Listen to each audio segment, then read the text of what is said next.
Well, good evening and welcome to Birch Run High School. It is our first ever live attempt to do a high school football. Jeff Doan along with Mike Wisdala. It's the Garber Dukes and the Birch Run Panthers, and this ought to be fun. Well, Jeff, it's good to be back with you. We've waited a long time for high school football to start. It's been quite a ride over the last few months, but we're here. We're ready to go. We're looking for a good football game tonight between these arch rival Birch Run Panthers and the Essexville Garber Dukes. I'd be remiss if we didn't start our broadcast out by thanking Earl and Michelle over at BCTV Bills, who were very instrumental in making this live streaming happen. And so we're just doing it up, and we had a little tech difficulties with the audio, but we will have that done and taken care of just in time for our game. The Covenant Healthcare sponsored pregame show will now be part of our halftime show. So again, we learned to shift on the fly. We've done it before. We can do it again, my friend.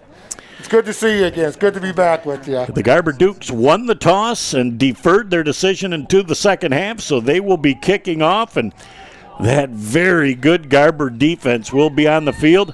Here we go. Set to kick off right now is Blaze Miller. There's a low, deep end-over-end kick, and that is going to just die down on about the 10-yard line. Birch Run Panthers pick it up. They're up over the 20 to the 25 to the 30, nearly breaking it. Touchdown saving tackle by Miller as he brings it right up down that far eastern sideline back out to the 40-yard line. So at that point, it'll be 1st and 10 for the Panthers of Birch Run. Well, he kicked it all the way down to the 10-yard line, Jeff, and the receiving team did a nice job adjusting, but they're going to bring it back all the way to the 30-yard line. So stepped out of bounds, maybe. Stepped out of bounds. So 1st and 10 on the Birch Run 31-yard line. Jeff, play number 1 of the 2020 football season. When you look at Garber's defense, you think bookends right now because you've got 55 Swartout and 21 Van Sumeren, and they are going to rain havoc. Now they're going to switch them around as Van Sumeren goes to the weak side, Swartout to the wide side of the field. First handoff up the middle is a very modest 1-yard gain as the Garber defense really gets stiff. And Christie, that middle linebacker, is going to be very active tonight as well. We remember him from years past, Jeff. He's had a good career here with Essexville Garber. Gain of 1 on the play for the Panthers. We'll call it 2nd down and 9.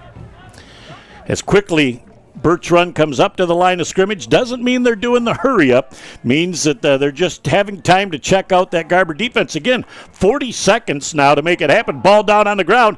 It's picked up, a broken play forward for about 3 yards. As Christie with the tackle on the ball carrier, number 11 on the play, and that is Jason Torres. So it's going to be 3rd down and about 6 yards to go as Garber's defense showing stingy early. Gain of 3 yards. Gain of 3 on the play, 3rd down and 6. Jeff, just underway on a beautiful Friday night here in Birch Run. Essexville Garber Dukes making the trip over to the Panthers. All righty. In motion going to the wide side of the field. Garber's showing blitz, and they have got movement on the offensive line. And again, when you've got a team that is this unified and confident, they're going to show so many looks defensively as Hugo takes over, as Scott Peterson has gone down working with the freshman and varsity group. So Hugo is going to show a ton of looks and a ton of blitz packages, and that's really tough for the offensive picking up. Well, everybody related to the Garber Dukes, Jeff, they are very excited about this football team this year. Coach Quill has said he's really excited how the kids have played in the preseason and then practices. So total excitement out there at Garber High School. 3rd and 5, little swing pass to the outside. Very nice call. Nice. Picking up yardage, but not quite enough for the 1st down. As look who gets there is number 47, Alex Christie. He's been in on 2 of the 3 tackles here in this first series. It'll be 4th down and about 5 yards to go. Punting situation, 3 and out. What a great first series for the Garber Dukes. Alex Christie had a nice angle right there. Good open field, solid tackle. Duke's going to get their hands on the ball. Here's a high, real short kick. You're going to yell, get out of the way of that, to make sure that it hits nobody. And the ball's going to be down at about the 41-yard line, where it's going to be an excellent first starting position for the Garber Dukes. 9:44 left at our first quarter of play, scoreless, as the Birch Run Panthers go 3-out. Now, Mike, you're seeing something different on the field right now. You will not see the officials, unless there's a measurement tonight, touch the football, other than a penalty. Gotcha. The players are going to bring that ball back. The umpire is going to have his foot in place where he wants that ball dropped.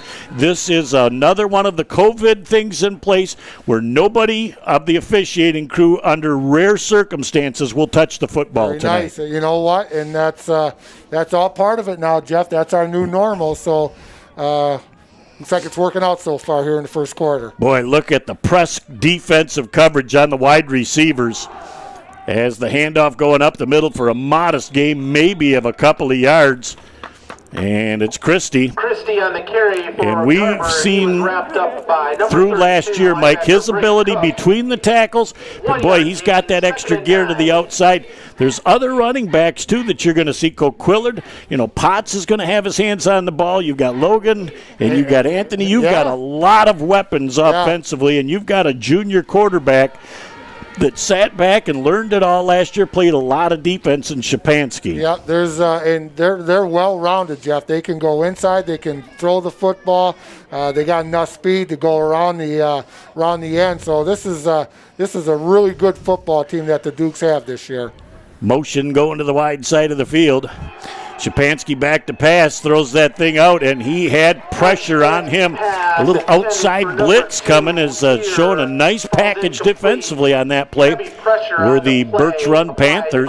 I think Shapansky knew that the pressure was there, and he just wanted to get that ball past the line of scrimmage, so it'll be 3rd down and 8 yards to go now for the Garber Dukes. Yeah, that was a good decision by Shapansky, Jeff, to get the ball out. Incomplete the pass, stops the clock. 8:49 to go here in the first quarter. Sun is setting. Going to be a great night for football. Coach Quill making the call. All the players from Garber looking over. They got it, and here we go. 124 viewers here in our first 3 minutes of game. Well, that's good. Jared Doan, he's doing it all tonight, making it happen for us. Producing, directing, editing. He's making it happen. Shapansky with a bubble screen to the near side of the field. It's big. It's at the 50, the 45, the 40, the 35, the 30, the 20, the 50, the 10. Cuts back. 5, 4, 3, 2, 1. Dives for the end zone. It's a Garber Duke touchdown. What an unbelievable travel down the sidelines for Logan Hugo. And he had a convoy out in front of him, and those guys were feeling lonely out there. They didn't have anybody to block. That bubble screen was run to perfection, Jeff. Nice job. Good downfield blocking. Number 27 with a good speed, Logan Hugo. Really nice play call right there by Coach Quill. Millar with the extra point. I believe I may have called him Miller early. It's Millar. The extra point is up and good. What sold that play, Mike, was the fact that Shapansky just looked to the wide side of the field for that split second, froze the safety and the linebacker, got a great kick-out block at the point of the reception, and it was smooth sailing from there. Pretty much everybody went to the far side of the field from us, Jeff, and that little bubble screen, nice block right at the point of attack for the Garber Dukes. 7-0, Jeff, 8:36 to go here in the first quarter. At Covenant Healthcare, we lead with the most advanced technology. We lead with the most experienced, comprehensive medical and surgical teams. We lead with partnerships to teach our future doctors and with organizations who help us bring world-renowned care close to home. We lead because our patients are at the center of everything we do. Covenant Healthcare, extraordinary care for every generation. There, Dukes with an early 7-0 lead. Millar with a 3-step kick, a nice short kick, is going to land down on about the 20-yard line, and it is going to go out of bounds.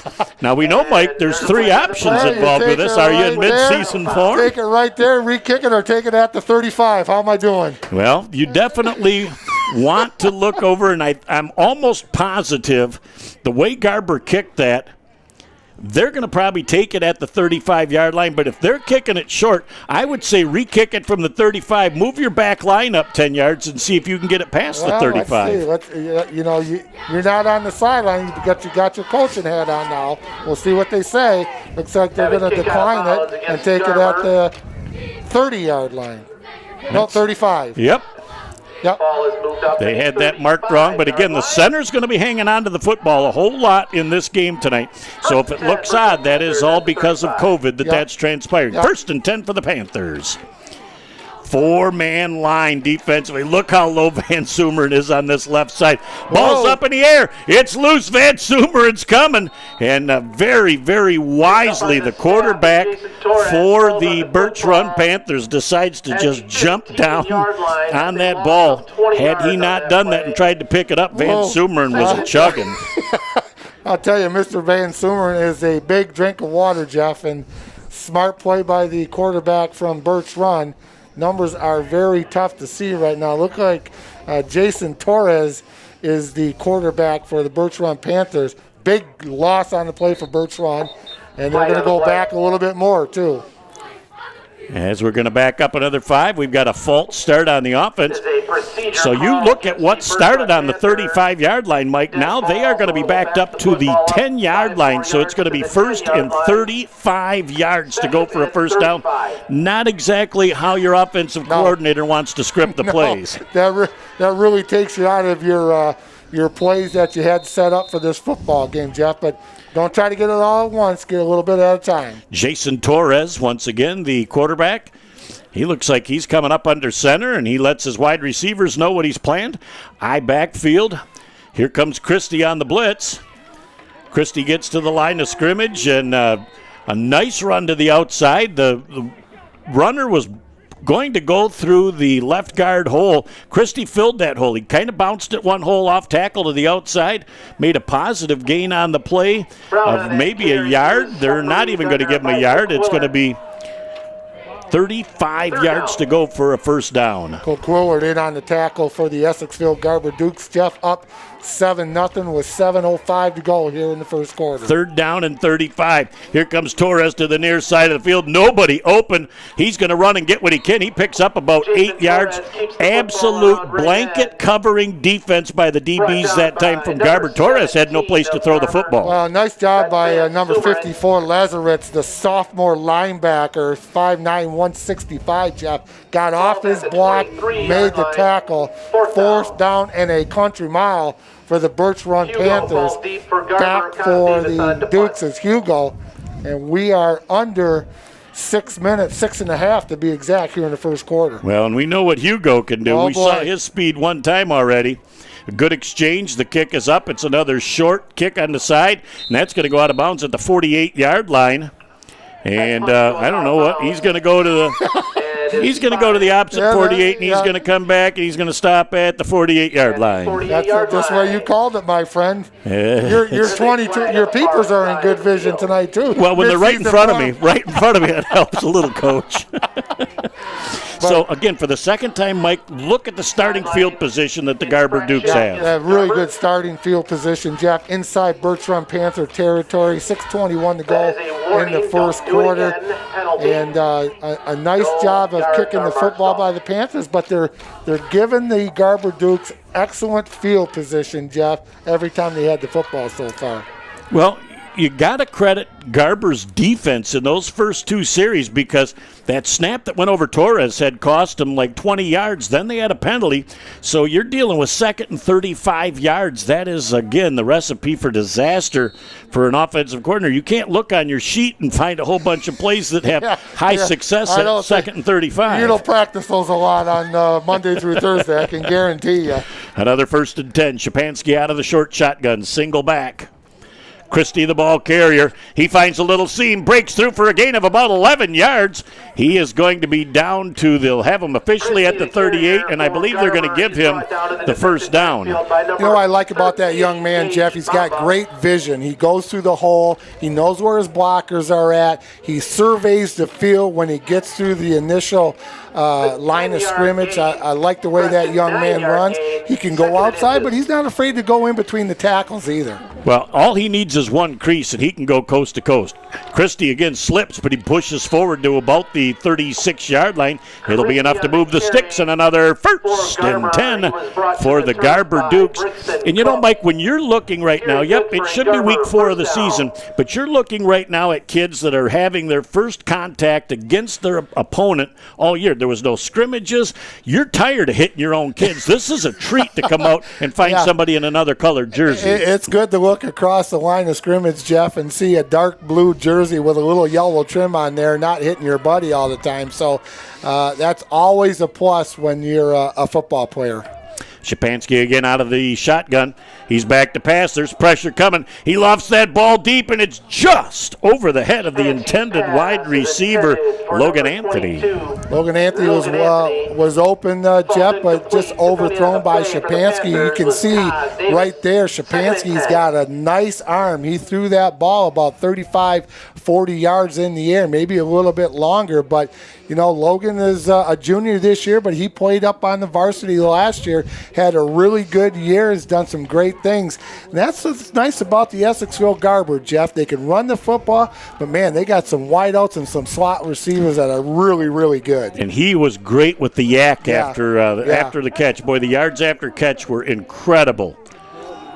Christie takes it up the middle. He spins away from one and gets back to the line of scrimmage, maybe and one down to the 35-yard line. It's going to be 3rd down and 9 yards to go. Now, Shapansky put nice touch on that last pass. It was just a little bit too deep, but I like the fact that he's trying to get that deep touch on the ball. And this is a huge play early on in the game, both for Garber and for the Birch Run Panther defense. Good defense right there by the Panthers, Jeff. That was number 58, Riley Staley, the junior linebacker, did a nice job right there. 3rd down and long for the Garber Dukes. 4:30 to go here in the first quarter. Single back again. Shapansky has some time now going to the wide side of the field, throwing that thing downfield, in and out of the hands of number 27, Logan Hugo. He turned around, and boy, he got the mitts on it, but could not bring it home. Into double coverage from the Panthers, though, and they did a pretty good job of defending it. Well, you know what I liked about that play, Jeff? They were hand fighting a little bit, but nothing that was going to be called a penalty. The referees let them play. Hugo was fighting with them, and so was the defensive back from Birch Run. So, again, you see Shapansky's arm. He threw that ball about 45, 47 yards in the air. That young man has a gun on him. And it looks like Garber feels they're in no man's land. They really can't gain a lot from punting the football, so they concede through the first 2 defensive series. Their defense is going to be pretty good. They're going to go for it on 4th and 9 here. Big play again for both teams early on in this game. Here comes the blitz. Shapansky gets away from the blitz, throws the ball downfield just away from the intended receiver, Cade Cook-Willard. Ball goes over on downs. What I've seen from the first 3 passes from Shapansky is a little bit too amped right now. I think they'll get him on the sidelines, calm him down a little bit, and see how things progress with the next series. Yeah, there have been nice passes, Jeff. That one had a little mustard on it, but he threw it right where the receiver was, just a little bit high. But overall, I think you're right. I think they set him down and say, hey, you're throwing the ball well. Take a little off of it. You're okay. Get a drink of water. Let's get the ball back. Let's put it in the end zone. Well, and he plays a pretty prominent role defensively as well. At least he did last year. So we'll find out how much they use him defensively. But I think it's great early on. You set him down. Now we're going to find out what happens right now. Is Jason Torres hoping in this 3rd series to get this Birch Run offense going? Little lateral pitch back. Breaking an initial tackle. Picking up 7 yards on the play with a great run. As Brown ends up, he got about 6 yards after first contact. Khalil Brown, the sophomore for Birch Run, running hard right there, Jeff. Ran through a couple tackles. Nice gain for the Panthers. Picked up 5, 2nd and 5. They're just at the 46-yard line, 3:50 and counting to go here in the first quarter. Very manageable 2nd down and 4 right now from their own 41. There's another high snap, and the quarterback Torres is going to do exactly what he's got to do. You cannot afford to try and scoop that up. The way that ball is not round, it bounces crazy. He is very well taught. Just pounce on it and live for another play. But the second high snap in less than 10 snaps, that's something that they need to take a look at. Man, that's just kind of very disheartening for the Panthers, Jeff. They had a nice gain on 1st down, snapped it over the quarterback head. Now it's 3rd down and 17 for the Birch Run Panthers. And here will come the pressure. It's Van Sumeren. He's not going to let his man go as he just flat out beat the tackle around the corner, caved his way in, and I think that offensive lineman may be down on the ground right now. I hope it's not his knee because Van Sumeren had such great leverage as he went around the corner. So your car is getting towed and you're not sure where to take it? Try Village Towing and Auto Repair. Our expert mechanics are here to help assist you with all your repair needs. We have over 30 years of experience with motor vehicles, so you know you're getting the best work that you can find. Stop by the shop at 2377 South Huron Road in Coquitlam or give us a call at 989-684-9607.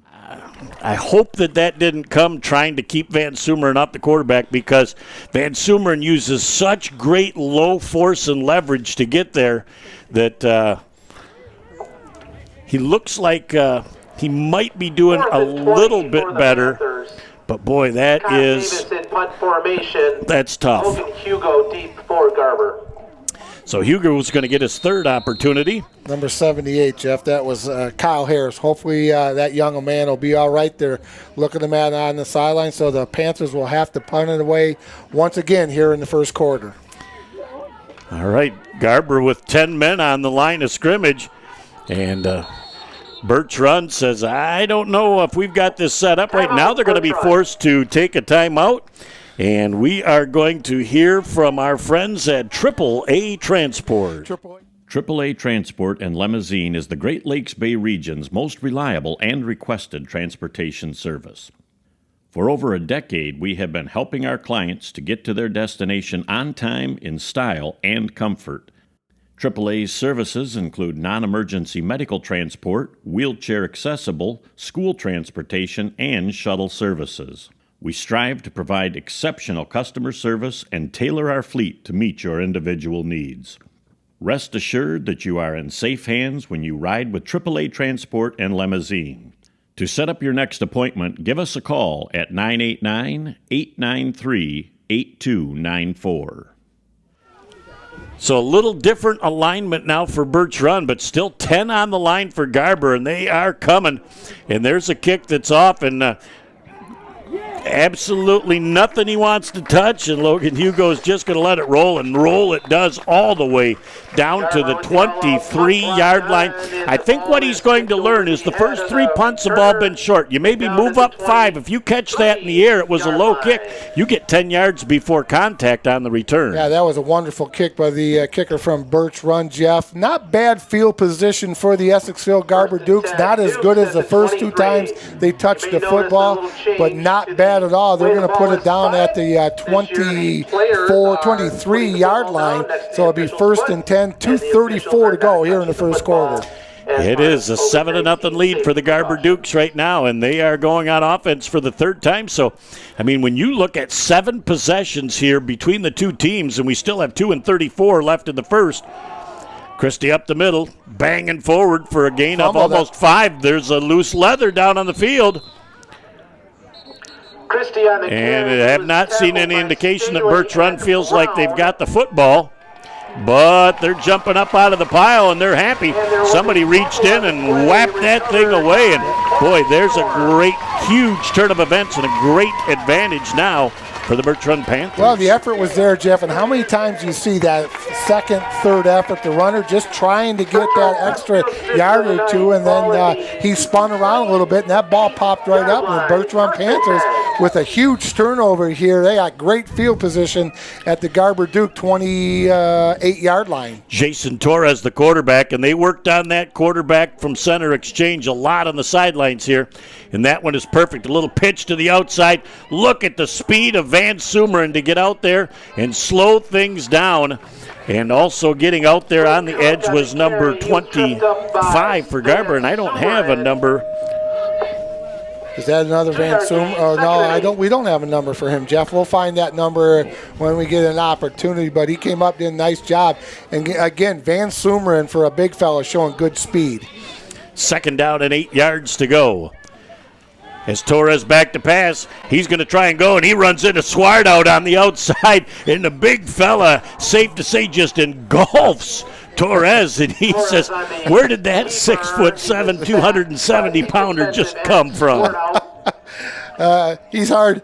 He's not too hard to miss, is he, out there, the big fella? And we watched him on the basketball for a few years, and he's not too bad of a basketball player either, my friend. He has really come around this last year in basketball.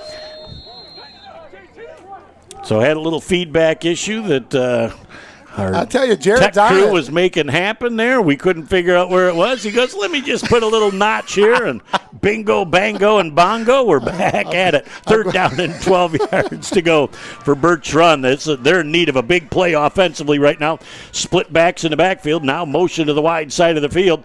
Torres back to pass. He's got a little bit of time to throw the football. He drops the football, picks it back up, and now he slides forward down to about the 23-yard line. How many times have you seen a football that drops straight down and comes right back up off the field like that? That does not happen very often. That is certain, but now at least with Torres' game, they have an opportunity on 4th down. Manageable 4th down right here, Jeff. It's going to be 4th and 7 from the 25. Oh, the PA announcer says a long 6, not 7. So we'll go with the long 6. All right, I think it's a short 7. Again, split backs in the backfield. Torres back there. The handoff on the counter play goes for about 2 yards, but will be at least 2 yards short of the 1st down, as the ball carrier was number 32, Brigham Cook. The Garber Dukes, number 59, led the Serbinski on the tackles, and the ball goes back over to the Garber Dukes. So we are going with the 9th possession of combined 2 teams here in this first quarter of play. We still got 29 ticks left in the first quarter. It seems like it's gone on forever, Coach. Yeah, this is it started off fast, but it's kind of slowed down a little bit. But again, good football so far, Jeff. You know, you thought the kids might be a little bit rusty, but really, you know, you haven't seen too much of that right now. The tackling's been good. Shapansky's a little bit strong on some of the throws, but overall he's looking really good. So really nice start for both squads. You got Coke Quillard here to the near side of the field along with number 27, Logan Hugo. Now motion going to the wide side of the field. They'll offer trips. And we're going to have a delay of game penalty. That back judge, you know, he doesn't get a whole lot of activity. When he throws that flag, once in a great while he gets a pass interference, but he gets that. But, man, the other thing he loves is offsides on a kickoff because he gets to signal it and mark it off. He is glory. He spends hours in the preseason, Mike, standing in front of the mirror, perfecting that one move that he'll make for the year. I knew it was coming. I just didn't know when. 1st down and 15 yards to go. Shapansky back. He's got room to throw. Puts that thing on the outside. Nice job and caught at the 41-yard line. Trying to spin to get back around was number 22, Anthony Logan. Logan Anthony. Yeah, Logan did a nice job right there. Jeff came back to the ball, caught it with his hand. But, you know, nice job by Shapansky. Put it right where it had to be. It was a nice soft touch right there. Got it over the linebacker. So a big play for the Essexville Garber Dukes at their own 40-yard line. Let's see if they'll get another playoff. 10 seconds and counting left in the quarter. But you know what Anthony was trying to do. He was trying to spin around to get to freedom. Great sure tackle that time by the defense. Christie, the ball carrier, bangs forward for a gain of about 6 or 7 on the plays out to the 47-yard line. And the tackler's on the play. 24 is Colin Parrish. That is the end of our first quarter of play with our score. The Essexville Garber Dukes 7 and the Birch Run Panthers nothing. Inside, outside, or even in your home, there are lots of ways to enjoy amazing food from Bay City Bills. Our dining room is ready for you, and so is our new outdoor seating, both meeting current state guidelines. And we are ready for you with takeout too. Stop in to Bay City Bills at 1215 Michigan Avenue or find us on Facebook or at www.baycitybills.com to see our full menu. Let's do a quick synopsis of that first quarter. We saw almost 10 combined possessions by both teams in that first quarter. Well, and I think you hit the nail right on top of the head, Jeff. I think both these teams are really hyped up. They've seen different jerseys, different kids, so they were nervous. It was an excited type of nervousness on both squads, but I think they settled down. Garber's looking really solid. Panthers got to take care of some of those errors that they made with the snaps and the kicks. Garber's really doing what they can to spread it out. They've got 4 wide receivers and a throw to the outside, and Shapansky had pressure on him that time coming. He really had somebody wide open on the outside, and that would be Logan Anthony, as he just did a little 5-yard out. But Shapansky didn't have time to make for a secondary read. He threw to a spot, and it'll be third down now and 4. Just underway here in the second quarter. 11:57, Jeff, 7-0. The Essexville Garber Dukes over the Birch Run Panthers. 21 Van Sumer, and back in the game for number 8, Quillard. Looking over to the sideline, Coach Quill. Been seeing him a lot, talked to him a lot. He is very excited about the possibilities of this football team. 214 viewers and continuing to climb as things are going good here for Bay County TV on YouTube. Here is Shapansky again with time to throw the ball. He lofts it up in the air, and the receiver and the defensive back were a little bit tangled up there. Great defense that time by Khalil Brown. So it'll be fourth down in a long 2-yard to go situation. That'll be something that I don't know. I think the Garber Dukes may try and go for it here based on how locked down their defense has been. Yeah, I think I was looking over to the sideline. Coach Quill said, stay on, stay on. He's giving the play to Shapansky right now. So he'll come in, call the play, and there we go. Look who you're going to have in the backfield. Is it the big fella? It is Van Sumer. I remember him from last year when that Standish game when they needed somebody to hold on to the rock when it was raining so bad. Just put a big sign on it and says, "Here I come."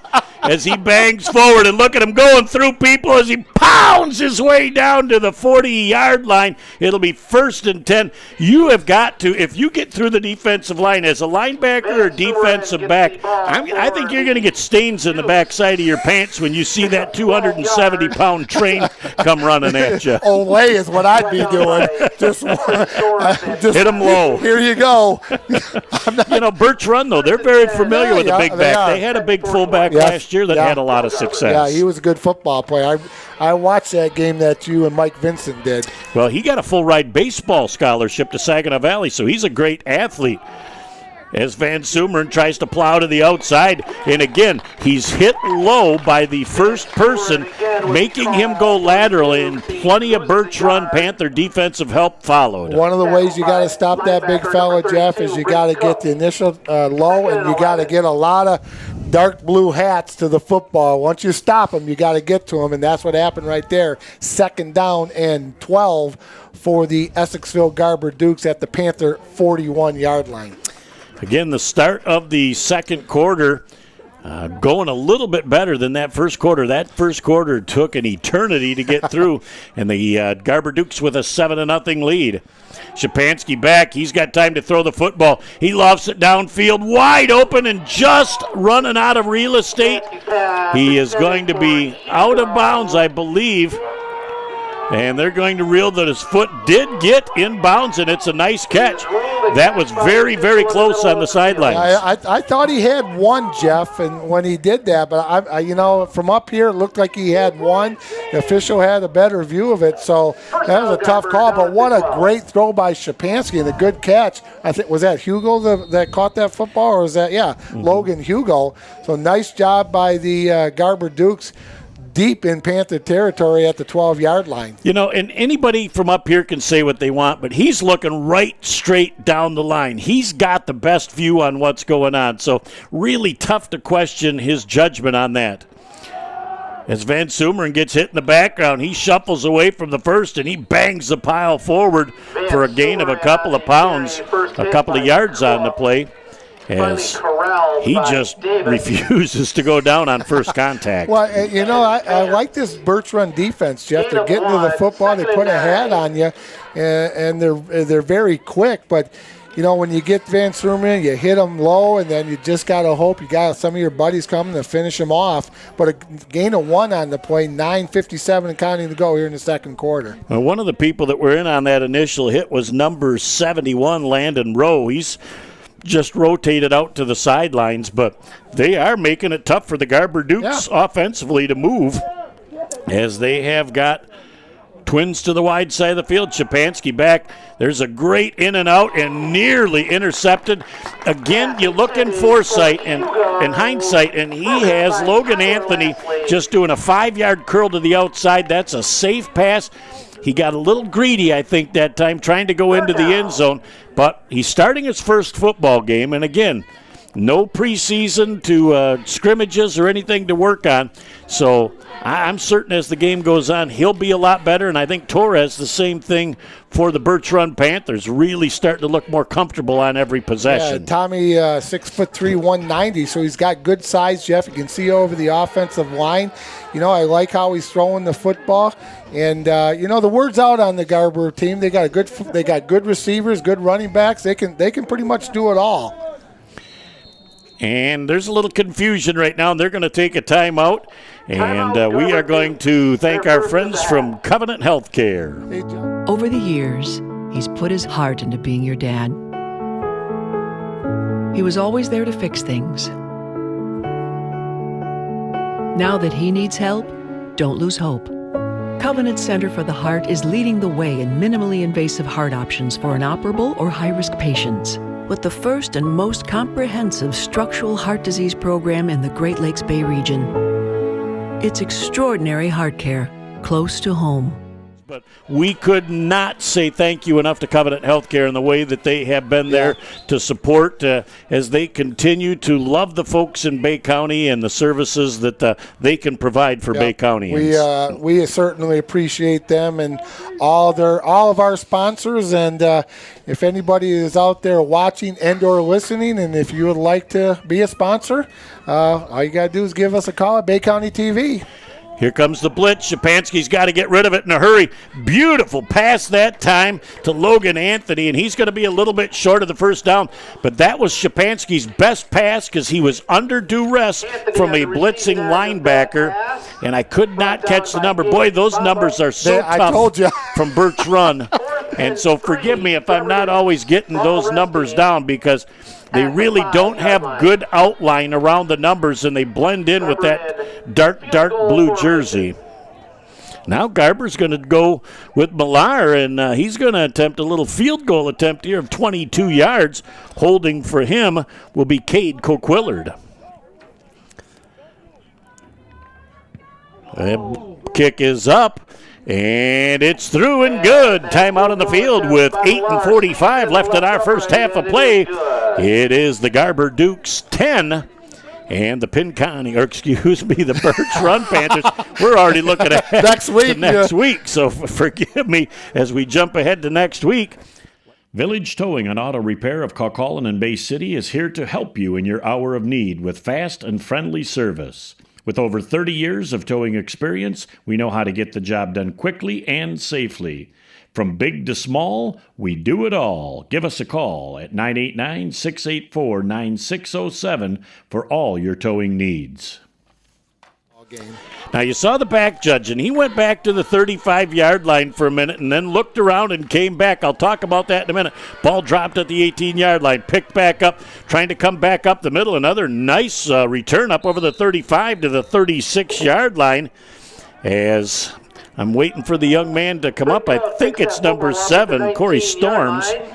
And it is out to the 36-yard line, and it'll be 1st and 10 for the Birch Run Panthers. What that back judge does, he goes back and looks in the 35 because none of the players on the kicking team can be touching the 35. They've got to be inside the 35. Once he okays that line's good, he walks back to the 40, puts his arm up so the referee can say all is well. Let's blow the whistle and play football. He's got another responsibility as that back judge. Yeah, he doesn't do a lot of have to worry about the tied stick on his yellow hanky. But he gets paid the same, so it doesn't matter. There is the ball carrier on the play, and that's Khalil Brown, and he is gobbled up at the line of scrimmage. Christie in on the tackle for the Garber Dukes. Virtually no gain on the play. Well, number 17, Matt Van Sumeren, nice job with the penetration right there, breaking down the play, Jeff. No gain, as you said. 10-0, the Essexville Garber Dukes. 8:14 and counting to go here in the first half. Again, Torres with split backs. He's got some time to throw the football. He's going deep with it. He catches his wide receiver in stride, which is number 3, Kaz Davis. Dot to dot all the way down to the 13-yard line, where it'll be 1st and 10 for the Birch Run Panthers. That's the big play the Panthers were in desperate need of. They did a nice job. The quarterback right there for the Jason Torres. 54, Lazarus was in on the coverage, the linebacker, but number 3, Kaz Davis. Beautiful throw, beautiful catch, big play for the Birch Run Panthers. Boy, and they're going hurry up to the line of scrimmage, hoping to continue that momentum. Trying a little counter-action play, which went absolutely nowhere. As you look at number 21, Van Sumeren, he absolutely does not leave his home in case of that counter. And if he doesn't make that tackle on the counter, that's a big play. Van Sumeren, only a junior this year, Jeff. He's tipping it at 280, 6'2", 280 pounds. And he's already signed for the next level. Yep. At the University of Michigan. Here coming around the outside with a great juke move, tiptoeing down the sidelines, number 40, Khalil Brown with an impressive run down to the 7-yard line. Didn't look like he had much, but he had that extra burst of speed, got around the corner and picked up an extra 3-4. He's a good-looking football player, Jeff. He's got some speed. He can take it around the ends. He can also go in between the tackles. Nice little drive right here by the Birch Run Panthers. And only a sophomore, too, and you see a little smattering of freshmen on here, too. So they definitely are going for what talent they can up. As a quarterback on the keeper, and Torres goes forward, and he gets down to about the 5-yard line. He's going to be a little bit short of the first down, but, yeah, that play looked odd. It looked like the ball may have gone down, but he pulled it back out of the belly of 2 backs and kept it himself. The old peepers aren't as good as they used to be when 25 years ago. Well, they used to be 20-25. Now for us, they're both 20-30. You're being kind, my friend. 4th down and 2. Big play for both teams in this game. Motion to the wide side of the field. Torres with a pitch. Brown trying to get around the corner. He looks like he's very close to that first down. He goes around the corner. Does he get in? He's into the end zone. It's a Birch Run Panther touchdown. Big play right there. Big score, Jeff. They needed to have going at halftime with something on that scoreboard, whether it's 3, 6, or 7. They really needed that, and they got that big play from Torres and the wide receiver. What a nice job by the Birch Run Panthers. Well, and Khalil Brown showed you that extra burst of speed to get to the outside because it looked like Garber knew it was coming. They just couldn't get out on the flank to bring him back in. So here's the attempt for the extra point. Nice exchange. The kick is up. It's plenty long. And it's good. Time out of the field with 6:28 left in our first half of play. We've got ourselves a ball game. It is the Garber Dukes 10 and the Birch Run Panthers 7. Inside, outside, or even in your home, there are lots of ways to enjoy amazing food from Bay City Bills. Our dining room is ready for you, and so is our new outdoor seating, both meeting current state guidelines. And we are ready for you with takeout too. Stop in to Bay City Bills at 1215 Michigan Avenue, or find us on Facebook or at www.baycitybills.com to see our full menu. High school. Well, and while we're at it too, Wesley Webster here. Yes. We talked to him last week. We were supposed to be doing the All Saints game, and because of a COVID problem, we're not able to do it. With open arms, he allowed us to come down Wednesday, scope everything out. So, Wesley, very, very pleased with the effort that you put forth to make us feel welcome here tonight. Yep. He rolled out the dark blue carpet for us. Trying to roll upfield, now cutting back to the outside with a little crease, making a couple of people miss, and I believe that is number 27 on the return, Logan Hugo. Nice job by Logan Hugo right there, Jeff. Good field position again for the Essexville Garber Dukes. In case you just joined us, it is 10-7 here with 6:20 to go in the first half. Live from Birch Run High School.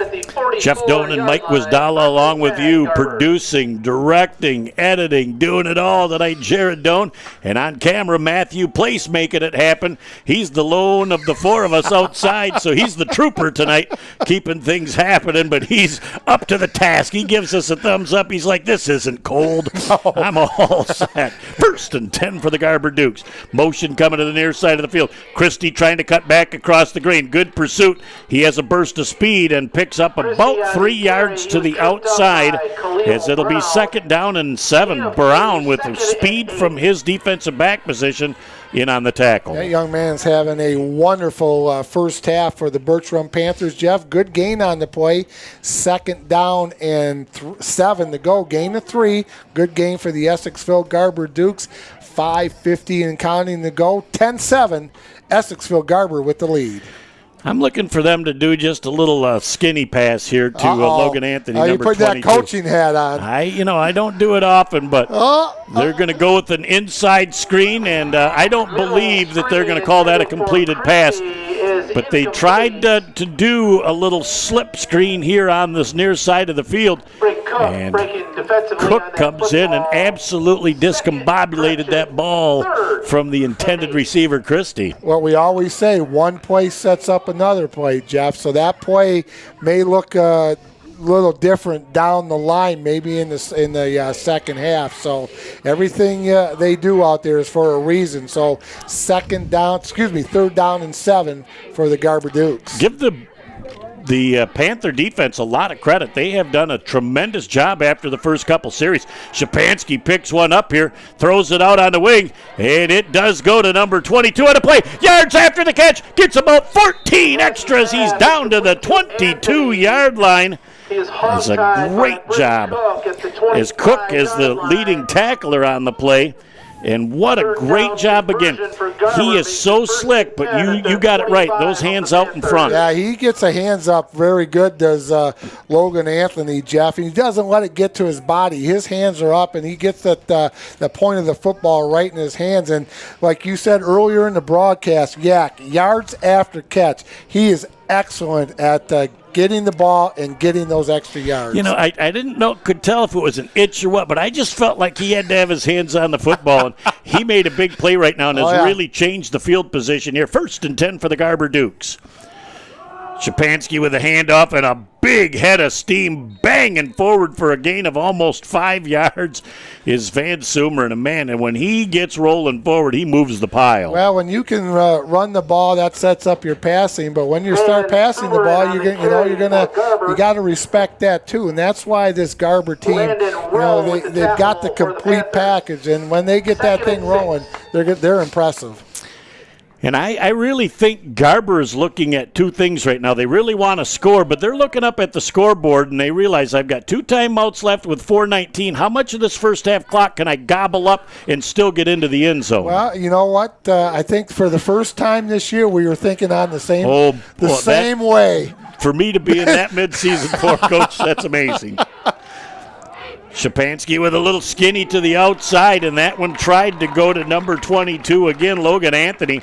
Superb defense out there, and I believe that was number 40, Khalil Brown.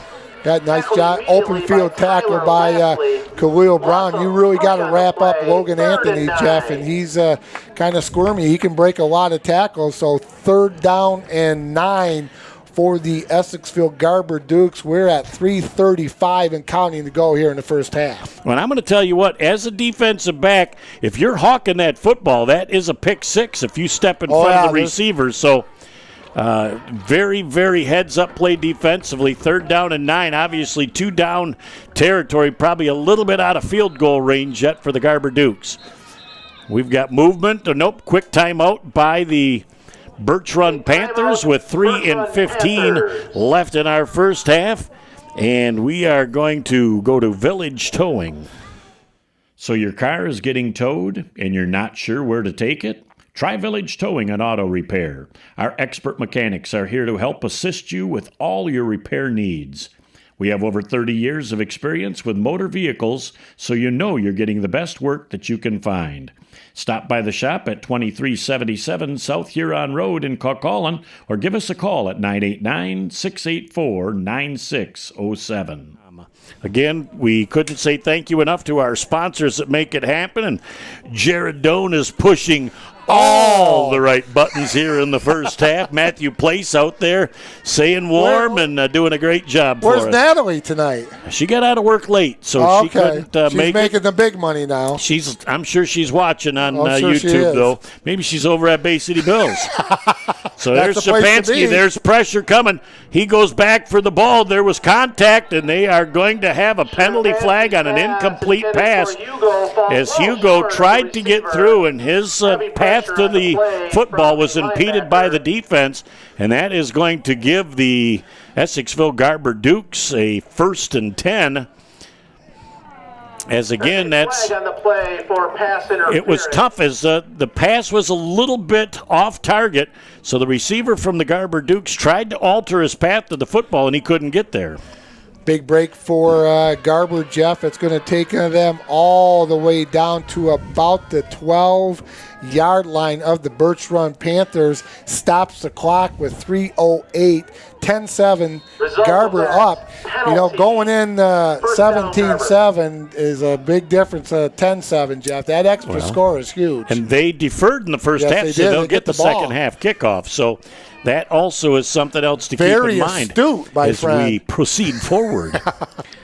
And a little pressure coming from Birch Run. I got to tell you, I'm very impressed after the first couple drives with this Birch Run Panther defense because they've come with all sorts of blitz packages and stuff. Shapansky has not actually been able to sit back there and eat a sandwich before he throws a pass, but that's a tough 5-yard penalty. 1st and 5 right there, and the Garber Dukes are very likely going to turn into some ground chuck right here and try and put this ball in the end zone late in the first half. The beef is in the backfield, Jeff.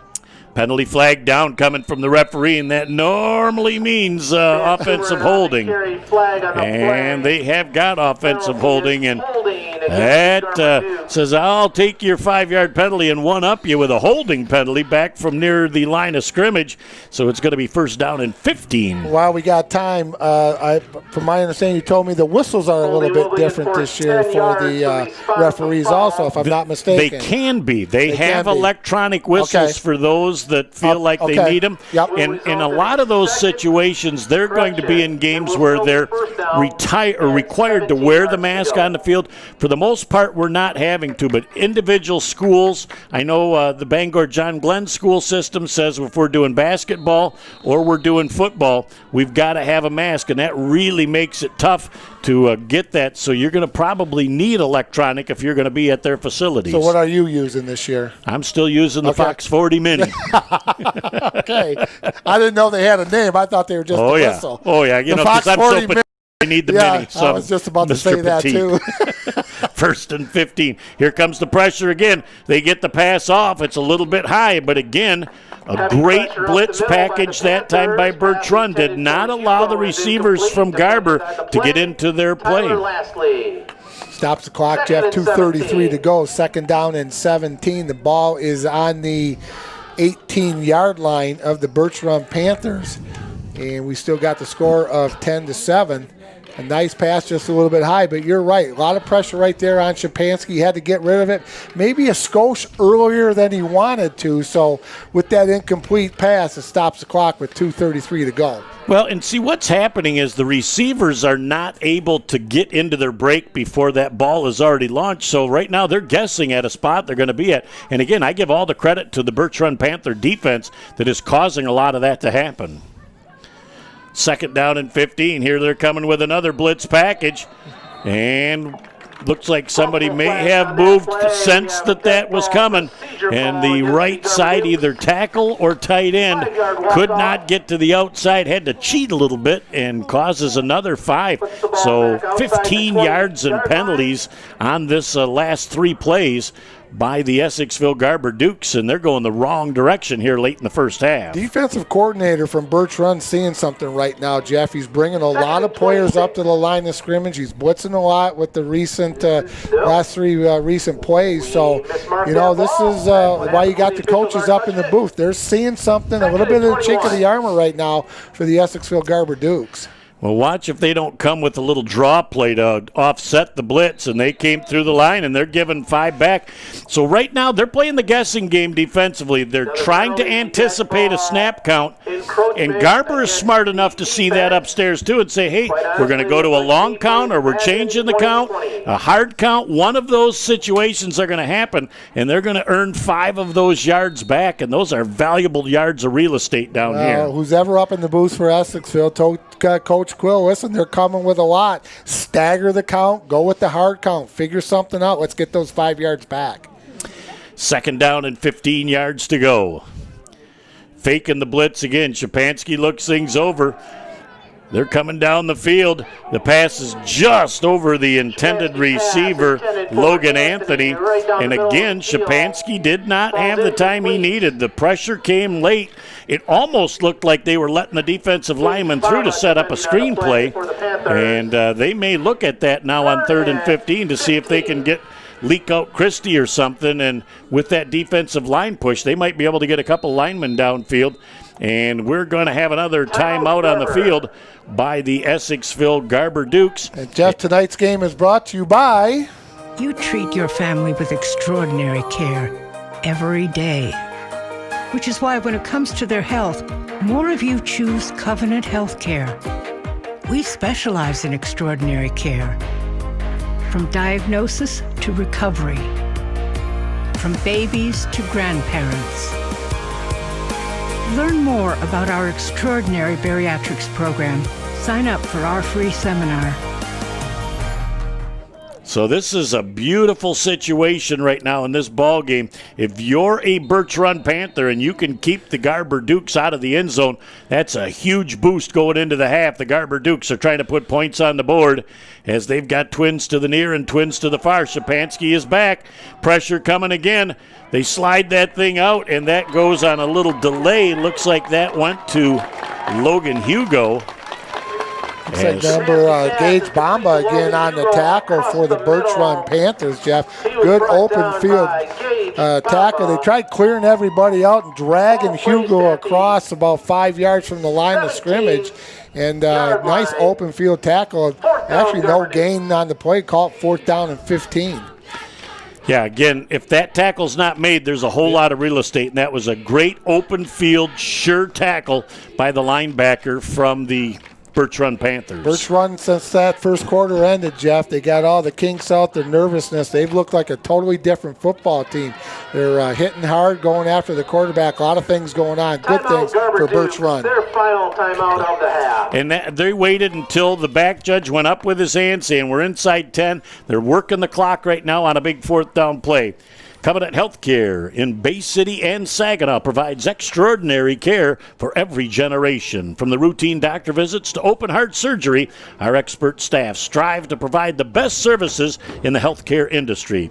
Stop by our Bay City location at 2919 East Wilder Road or find more locations at www.covenanthealthcare.com. Again, with us since day one, Covenant Healthcare has just been a huge beacon for Bay County TV. Yeah, they've been with us, Jeff. It's greatly appreciated. You spent 40 years over there at Covenant Healthcare and had a great career. Now, you and I are on the retired side of things here on Bay County TV. Well, semi-retired. How about that? Yeah, we've shifted gears, and New chapters. Yep, new opportunities in life that we experience, but one thing is stable, and that is our love and passion for doing high school sports. Before I forget, Jeff, I want to say a shout-out. My grandson, Foster, turned 2 today, so I think he's watching tonight over in St. Clair Shores, and my wife is down there, and I'm heading down there right after this for the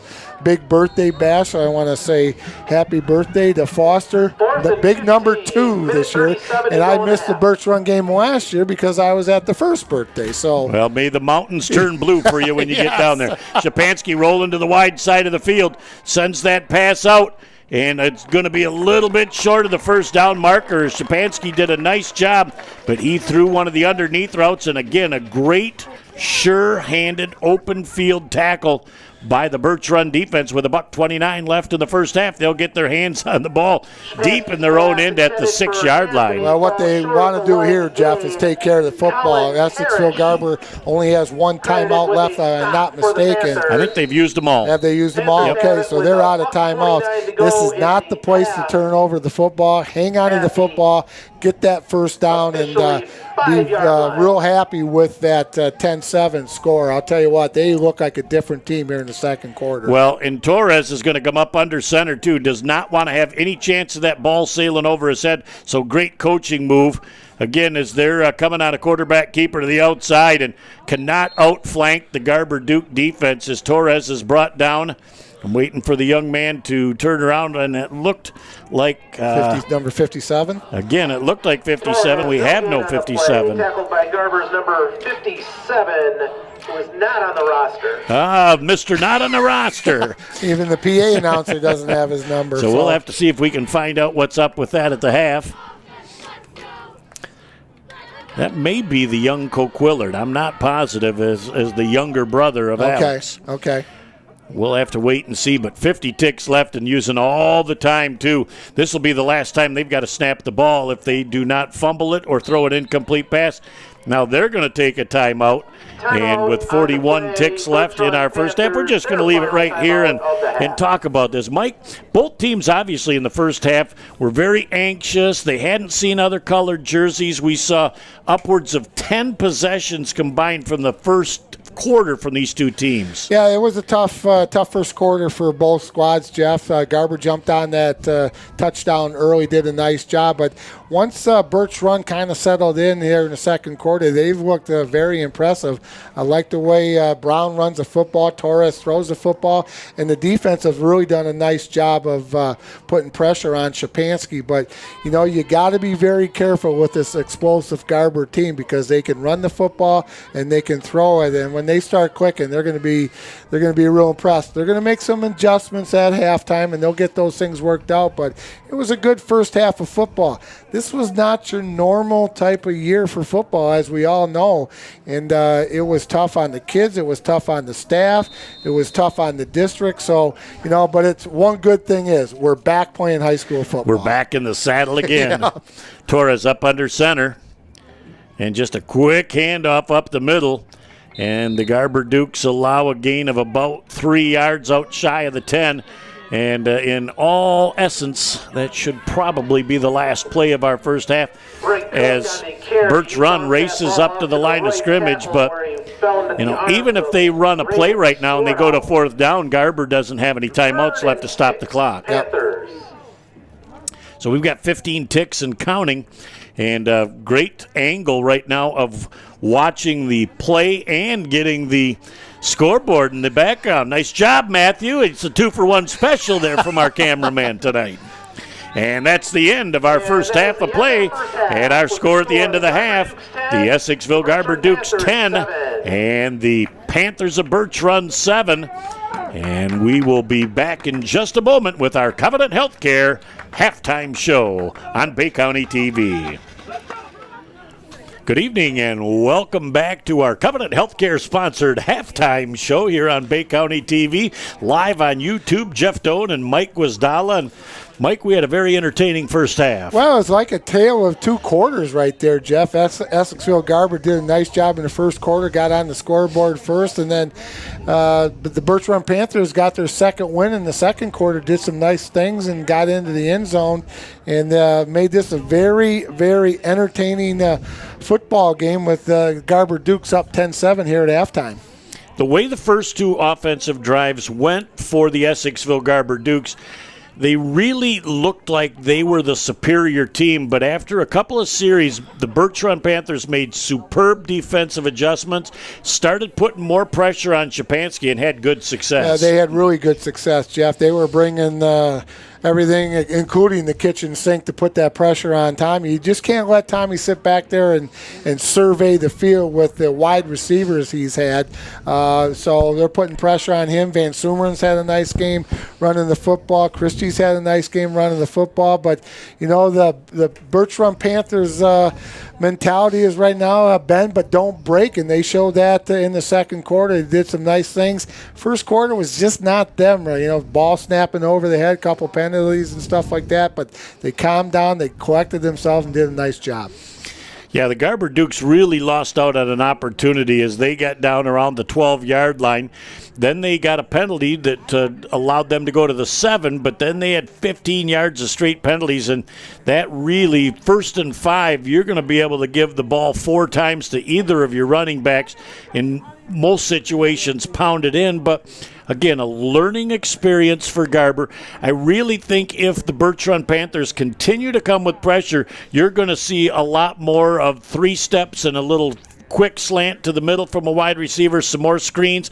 They're going to neutralize that pressure. Yeah, and they'll make those adjustments at halftime. Well, the Dukes, Jeff, maybe they'll leave a back in the backfield to pick up that extra pressure, and then get Logan and Hugo out there on their own, and maybe on one-on-one situation. So they'll make that adjustment. That's a good coaching staff at Essexville Garber, but the Panthers did a nice job. They collected themselves, got themselves back in this football game. But again, we're supposed to be in week 4 right now. We're in week 1. But overall, I thought both these teams played fairly well. They didn't do a lot of stuff that we thought. If this was week 4 with the snap zone over to the head and the motion, you'd be saying, well, that shouldn't happen in week 4. It's not week 4. It's week 1. They started. They had to stop. They're back. They're doing things totally different. So overall, I thought it was a pretty good football game here in the first half. And I think given the opportunity to get the offensive linemen together at the half too, some of them play 2 ways, so you can't sit them down like you can right now. Right. They're blocking assignments and stuff. They've given up some pressure on the quarterback. That 15 minutes that they have here on the sidelines really can short things up. I think then after you do constructive, then you pump those kids up and you go, hey, we know what we're capable of. We are in a position where we can take control of this game because we have the first possession of that third quarter. Yep, they deferred in the first half, Jeff, so the Dukes will get the ball here in the second half. So you're right. There's You go over some things, you look for some positive things and say, hey, look, this is our game plan. We're going to stick to it. And I feel, Coach Quill, and talking to him, he's really confident that team's going to come out in the second half and really play some good football. And again, we talked a couple of times in the first half. First opportunity to see somebody but your friends across from you, and that's exciting, but you have got to learn to control those nerves and that emotion, and that's much easier said than done. Well, you got to remember, you're talking about 15, 16, 17-year-old kids that just want to go out and hit somebody in a different uniform, and it's been a crazy year, and they started, and they stopped, and they started back up again. So, and I take my hats off to all the coaches around the state of Michigan. This has been a unique experience. You're doing things that you don't normally do. You're thinking outside that coaching box. You normally have a routine, but that routine has been thrown a curveball this year. But I think both teams are ready to play, and I'm looking forward to a great second half. I think the second half is going to be very, very entertaining as I think Birch Run comes in and their coaching staff is going to say, hey, fellas, more of the same. We really figured it out well, and it's up to the Essexville Garber Dukes to force them to do things differently because, frankly, the pressure they put on Shapansky really caused him some problems in having to get rid of the ball early, and that credit all goes to the defensive pressure. Well, you go back exactly 1 year ago, Jeff, this Friday, and Birch run was not very successful up when they played the Garber Dukes up in Essexville. So they're right in this ball game. They were fired up going off the field. They feel good about themselves. Let's see what happens on the first possession when the Garber Dukes get the football here in the third quarter. Well, again, I want to thank Covenant Healthcare for their versatility in being the halftime sponsor, as they've been the pregame sponsor since the first game of the year. So Covenant Healthcare has once again achieved top honors from the American Heart Association and the American Stroke Association. These honors are yet another reason for you and your family to choose Covenant Healthcare in your time of need. From routine doctor visits to emergency room visits, we offer the best healthcare services in the Great Lakes Bay region. Find out more at www.covenanthealthcare.com. That puts the wraps on our halftime show. We're going to have a little 3-minute stretch for the players. Back with the second half in just a moment on Bay County TV.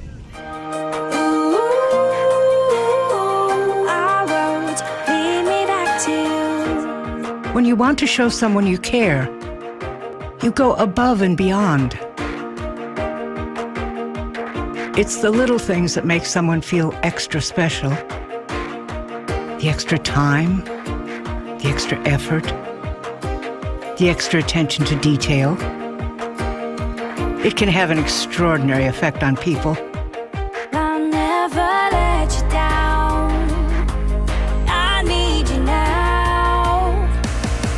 So when you care this much about your family, from the youngest to the oldest, you send them to the place that specializes in extraordinary care. Covenant Healthcare. We make families feel extra safe with a leading team of experts in the Great Lakes Bay region.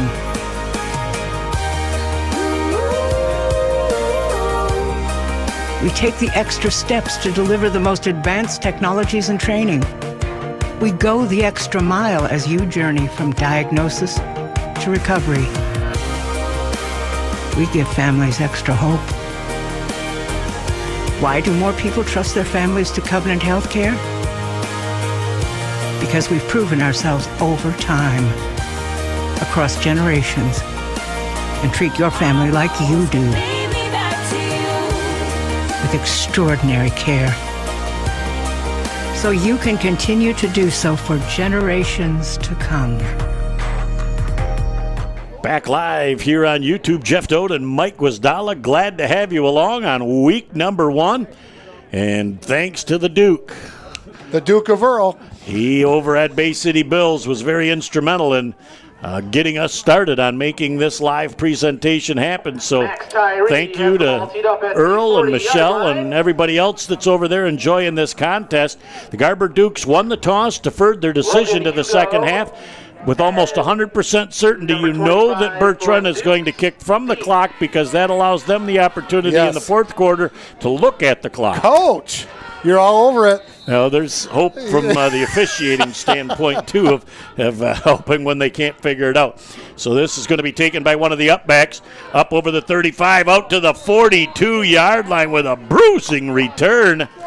And a great starting field position as the tacklers were led by number 7, Corey Storms. But I'll tell you what, he took a shoulder pad right into the solar plexus and moved himself backwards a tad. It was a stormy out tonight. Yes, indeed.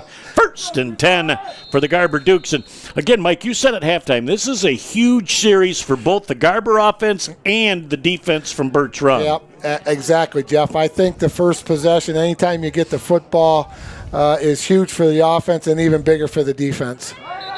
We've got illegal motion right now. The wide receivers on this side of the field were totally out of sync as to who was going to be there. Then they both realized that if they're both off the line of scrimmage, there's 5 in the backfield. Then they both tried to move up, and you cannot have 2 men in motion at the same time without the reset. Absolutely. And therefore you had the 5-yard penalty, not the scripted start that the Garber Dukes were looking for on first down. Absolutely not, but they still got good field position, Jeff. They're at their own 36-yard line. 1st and 15 for the Dukes. They're up 10-7 over here at Birch Run High School. Micah error on this near side of the field,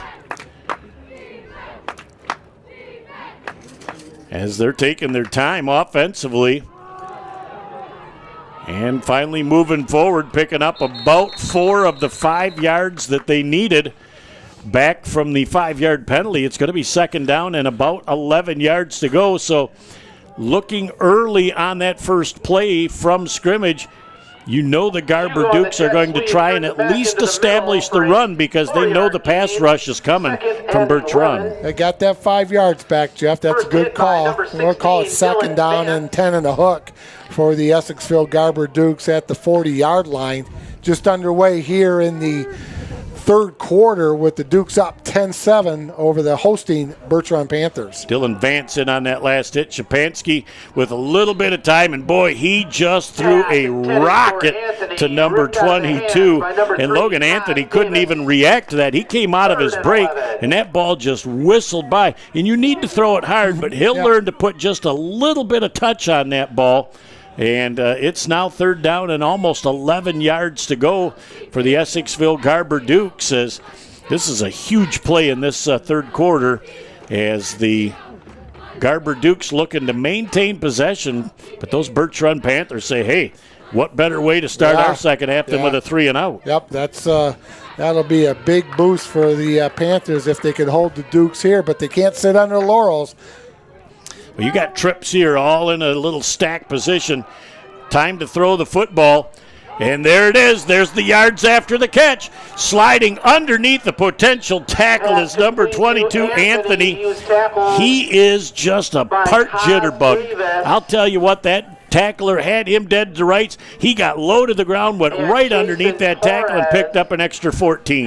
You know, Jeff, he's 5'9" and 170, but he's got good speed. But like we said earlier in the broadcast, he's got that ability to catch that football and get those extra yards after. He can get it down the field.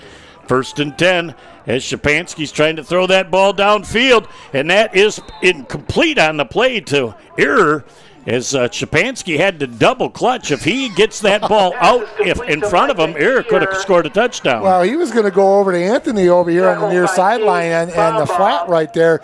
He said, well, discretion's a better part of valor, so he's going to go to Ear and go downfield, Jeff. Timeout for the Birch Run Panthers. AAA Transport and Limousine is the Great Lakes Bay region's most reliable and requested transportation service. For over a decade, we have been helping our clients to get to their destination on time, in style, and comfort. AAA's services include non-emergency medical transport, wheelchair accessible, school transportation, and shuttle services. We strive to provide exceptional customer service and tailor our fleet to meet your individual needs. Rest assured that you are in safe hands when you ride with AAA Transport and Limousine. To set up your next appointment, give us a call at 989-893-8294. You know, a very good timeout for Birch Run because their defense came out in the 3rd quarter a little out of sorts. Maybe they didn't anticipate the things that Garber was doing, but I think a great timeout to tell these kids, hey, this is a huge point in the ball game.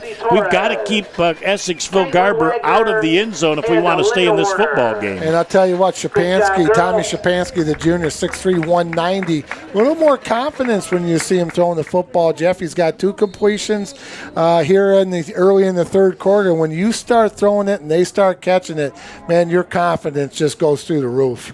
1st and 10 for the Garber Dukes, 10:48 left in our 3rd quarter of play. Looks like they're coming with a blitz package.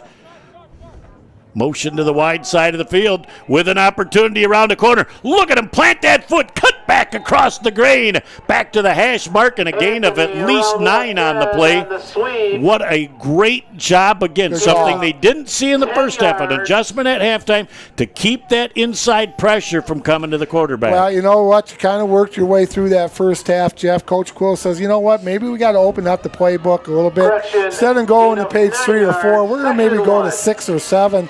And that was a totally different play. We did not see that in the first half, so good call.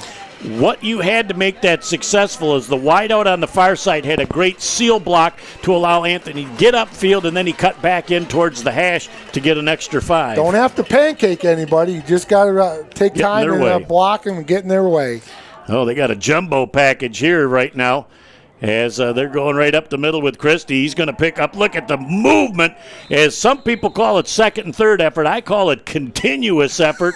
As he gets down inside the 10-yard line, he's going to be down to the 6-yard line. At that point, it'll be first and goal from the 6 for the Essexville Garber Dukes. And again, they kind of line up in the H-back position, Van Sumeren, and they push him forward, and that just moves the whole pile backwards. Well, and it's just been a good drive right here by the Garber Dukes, Jeff, here in the third quarter. They went back to start the first play, but after that, they've been very impressive. 9:30 and counting to go here in the third quarter. They're up 10-7, but they're knocking on the door. It's first and goal to go at the 6. Single back right now as they've got twins to the near side of the field. H-back is Van Sumeren. They're flowing this thing to the outside. The pass is in and out of the hands of the intended receiver, Logan Anthony. Pretty good throw that time from Shapansky, but Anthony was tied up with the defensive back, who did a nice job of not allowing him a clear path to the football. You know, I like the referees tonight, Jeff. They're letting them play. We really haven't had a lot of penalties in this game. Just kids are playing hard. Referees know that. They know it's a rivalry game. So good pass right there. Second down and goal to go again for the Garber Dukes from the Panthers 6. And again, you had Van Sumeren as the H-back, but you passed out of that formation when it looks like a run formation. So they're really showing a lot of different looks early here in the third. Yeah. So Van Sumeren again will be in that H-back to the near side of the field here.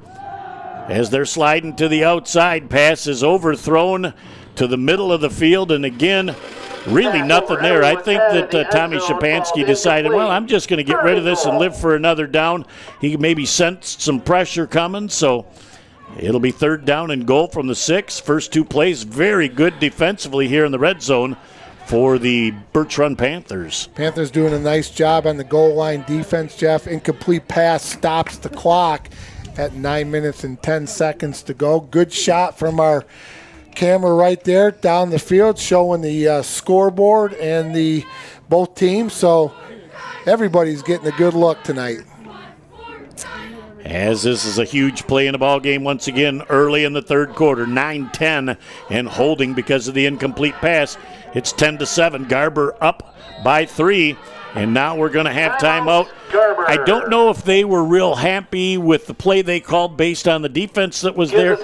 So now, Coach, what happens is this really cool chess match starts right now because as an offense, you see the defense that's there and you call a play according to what you just saw.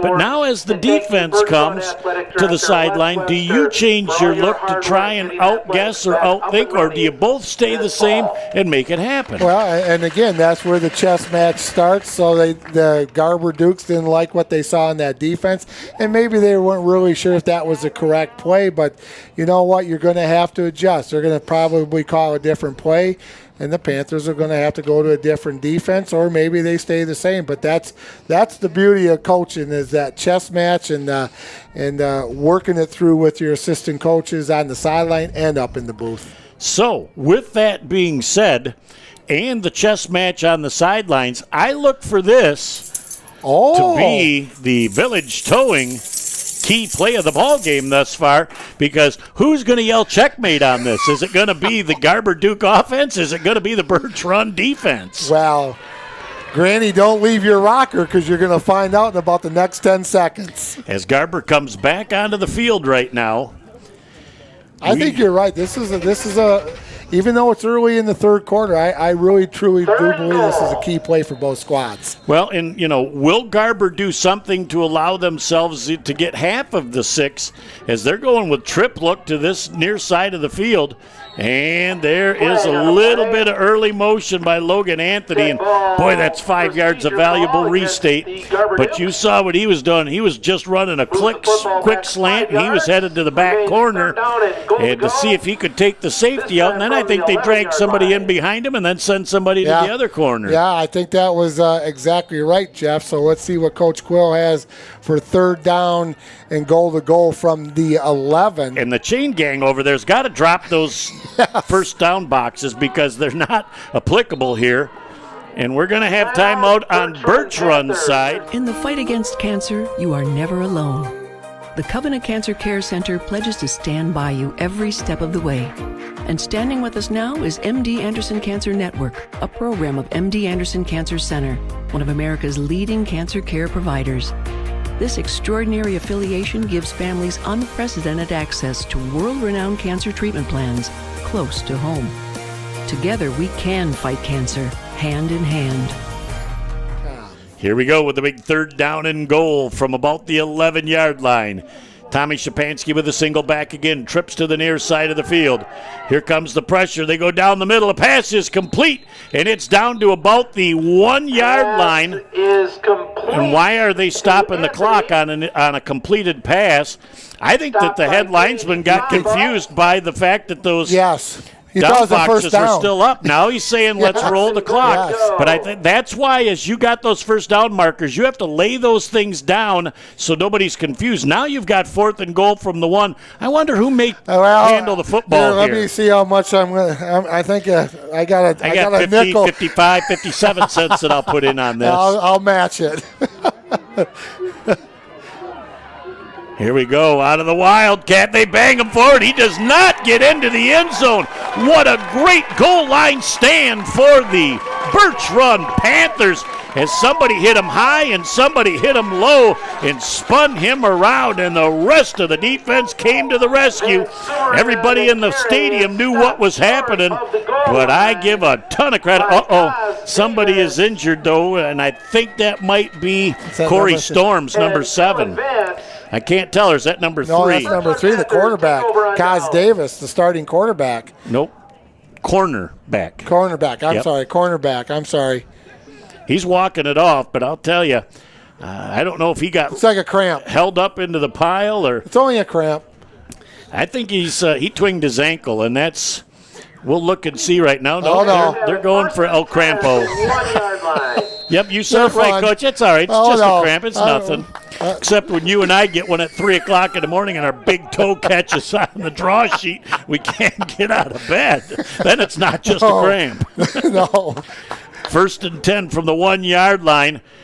Getting stopped and getting back. Did he get outside the goal line? They are going to give him forward progress out to the half-yard line as they absolutely, the Garber defense sold out on the inside run and stuffed him short of the line of gain. Big defensive stand by the Panthers right now, Jeff. Big defensive stand right now needed by the Garber Dukes deep in the Panther territory. So this is defensive ball game so far. We're at 10-7, 8:09 to go here in the third quarter.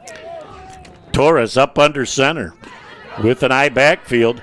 He's going to try and take it himself to get some real estate, and he maybe picked up a half a yard as he got back out just over the 1-yard line. So the Garber defense is very, very strict. So this being a third down play, I think they've got at least enough room for their punter now, who does not take a deep drop, to at least get the ball off if they cannot get a first down. 7:35 and counting left in our third quarter of play. 10-7. Garber still in the lead. Torres out of the shotgun. He's going to hand that ball forward, and they're going to get a safety out of it as the Essexville Garber Dukes looked like they caught number 40, Khalil Brown, in the backfield. And, oh, boy, that head linesman went right up with that 2 points for the Garber Dukes. Now what happens is there's a free kick from the 20-yard line by Birch Run. They can either punt it or kick it off. I think that they kick it a little deeper than they punt it, but the punter has really had to get rid of the ball quick tonight, so we'll see what they choose. But getting 2 points and possession of the football back. I'll tell you what, there's another Village showing key play of the game right there for the Garber defense, Jeff. 2 points in a game like this is huge. Now they're up 12-7, 7:26 to go in the football game. You know, defensive stand by the Panthers. The Garber Dukes come right back and do the same thing. That was a huge, huge stand. Confidence builder for the Garber D. Well, and what you're going to get out of this is you should get the ball somewhere around midfield or better. So another short field situation. If you look at this ball game tonight, Mike, you give the Garber offense an average grade, but you give the Birch Run defense a real high grade because Garber has had great starting field position almost all night long, and Birch Run's kept them for the most part out of the end zone thus far. They have really been flying all over the field. I can't remember who hit Van Sumeren, but he came a long ways and laid the helmet to him and kept him out of the end zone. That does not happen very often from the Garber Dukes. So up over 250 right now with our viewers, so things are going very well tonight. Again, this should be an excellent opportunity for the Garber Dukes offensively as Birch Run kicks off, and they put that thing down on the ground, and it's going to bounce off a Garber player and go right into the hands of a Birch Run Panther, and it will be 1st and 10 Birch Run as they are just doing the little things right here in this ball game. And just when you thought that the Garber Dukes were going to have that great field position, Mike, and potentially go down and try and score again, Uncle Mo just made a little transition. Eric Shoemaker jumped all over that ball for the Birch Run Panthers, Jeff. And again, I think that was an intentional kick just to get it out on the ground. But that thing had some heat on it, and big turnover back to the Birch Run Panthers. Good field position, 1st and 10 at their own 35-yard line. As they come up to the line of scrimmage with a little breathing room now, they don't have their heels on the goal line. Torres, with a great snap from center, is looking for some room to go, and he is going to be smothered 3.5 yards behind as number 50, Putman, just comes up and slams that door shut. And Torres, he had the internal clock. He knew when it was time to take off, but Garber Dukes are just really starting to put a ton of pressure on Torres and the rest of that offense in the third quarter. Both teams on defense are flying around, Jeff. They're doing a great job. Motion going to the wide side of the field. Torres trying to get to the outside. Penalty flag down as the receiver catches the ball. Now it's going to be interesting. It's going to be 2nd down and 24, or it's going to be 3rd down and 11 yards to go. I think you push him back too, but it's certainly thought provocation as to whether you refuse the penalty or not. You know the old saying, push him back. Push him back. Way back. Coach, you're going back to the 60s and 70s now. You're showing your age. We got spirit. Yes, we do. We got spirit. How about you? It's tough, though, when you've only got 300 fans in the stands from both teams. But they do push them back. It's 3rd down and a whole bunch. Trying to come down the middle of the field, and that pass with a little touch on it could have been 6. Yeah, nice job by Hugo coming over, Jeff. I think the quarterback saw him coming over, so he had to you put it kind of on the rope. You're right. If you would have lofted a little bit more, that was 6 for the Birch Run Panthers. Torres wishes he had that back right now. And huge personnel changes coming and going right now. They had the down box and the scoreboard were both wrong. It is now 3rd down and about 24 yards to go. As Torres has all new personnel in there at the skilled positions. He's going to go back to pass. Here comes the pressure up the middle, and there's a little slant pass. Swardo, look at the big fella coming down the field from behind to run down that little delayed drag pattern across the middle. It'll be 4th down and 11, but I'll tell you, they got about 13 yards of valuable real estate to move that ball out a little farther away from their side of the field. Swardo came from his right end tackle or defensive end position all the way across the field, ran that Panther player down, but again, the Dukes will have good field position with 5:58 and counting to go here in the third quarter. Another adjustment as they've moved up another 5 yards defensively to see if they can catch this ball in the air. There's a high snap, and that ball is going to come down. They're kicking it to the sideline and trying to pick it up, maybe getting an extra 4 or 5 yards. And slipping away from Moore. They're hanging on to the jersey, but he has a 14-yard return back out to the 49-yard line. Hugo. Very risky for Hugo to pick that old pigskin up as it's wobbling around down on the ground. If he would have had one of those 1972 tearaway jerseys on him, he'd be in the end zone right now, but they don't make those anymore. If he had white shoes on, he'd be called Billy, too. So Billy White Shoes Johnson. But nice. Good return by Hugo, and also great field position again for the Essexville Garber Dukes right at the 47-yard line. You know, and we've talked about this, Mike, a few times earlier, but all these possessions on both sides of the ball here in the second half are very important. Yep, I think you're right. With low scoring like this, Jeff, possession is very important. Taking time off the clock also.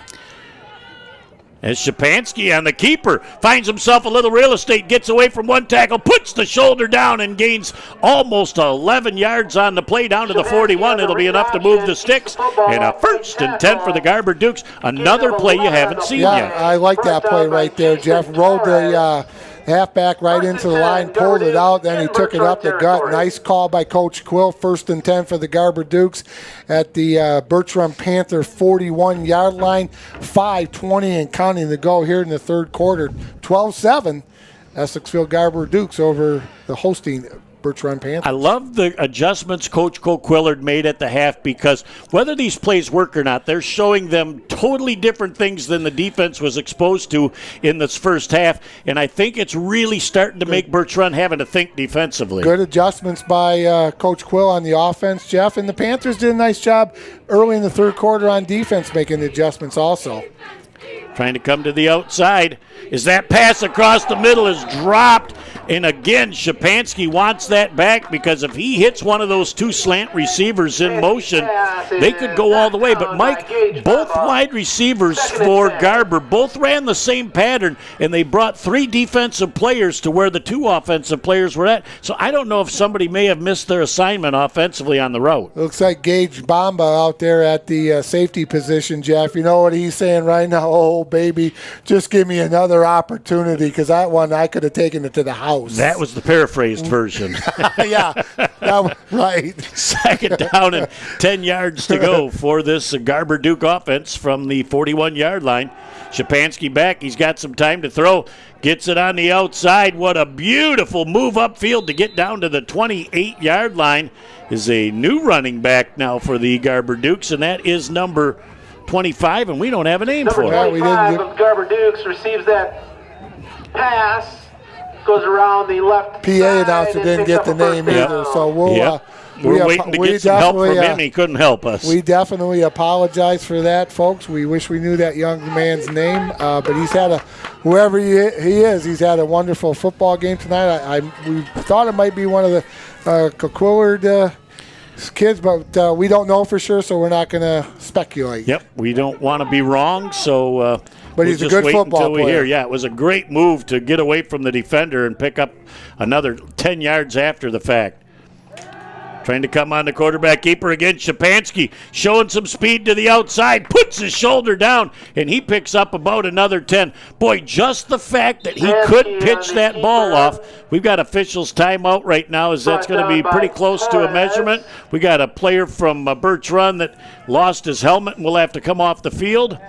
So they're going to look right now after a gain. They're going to call him down after a gain of about 8 yards, 2nd and 2. But Shapansky running the football has become a big factor here on this drive for the Essexville Garber Dukes. Yeah, he's running the football very well here in the third quarter, Jeff. I like that option play.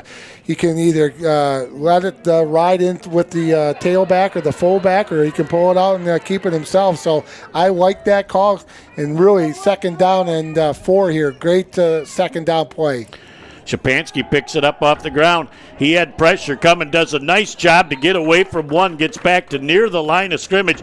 But again, that's another low ball. Shapansky's had 3 or 4 of those tonight, and he's been able to pick them up very efficiently. and not cause a negative play. They may have lost a yard on that play. It'll be 3rd down and 3 yards to go with 3:09 and counting left in our third quarter. A 5-point lead right now for Garber. They're on the move right now, and the Birch Run Panther defense trying to put another stop on the board. Yeah, nice job by the Panther defense, Jeff. We're under 3 minutes. Quick third quarter compared to that first and second quarter.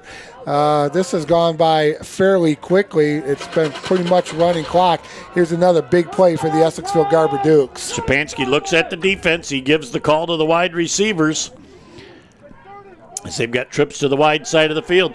Here comes the pressure up the middle, and a great catch that time for the first down.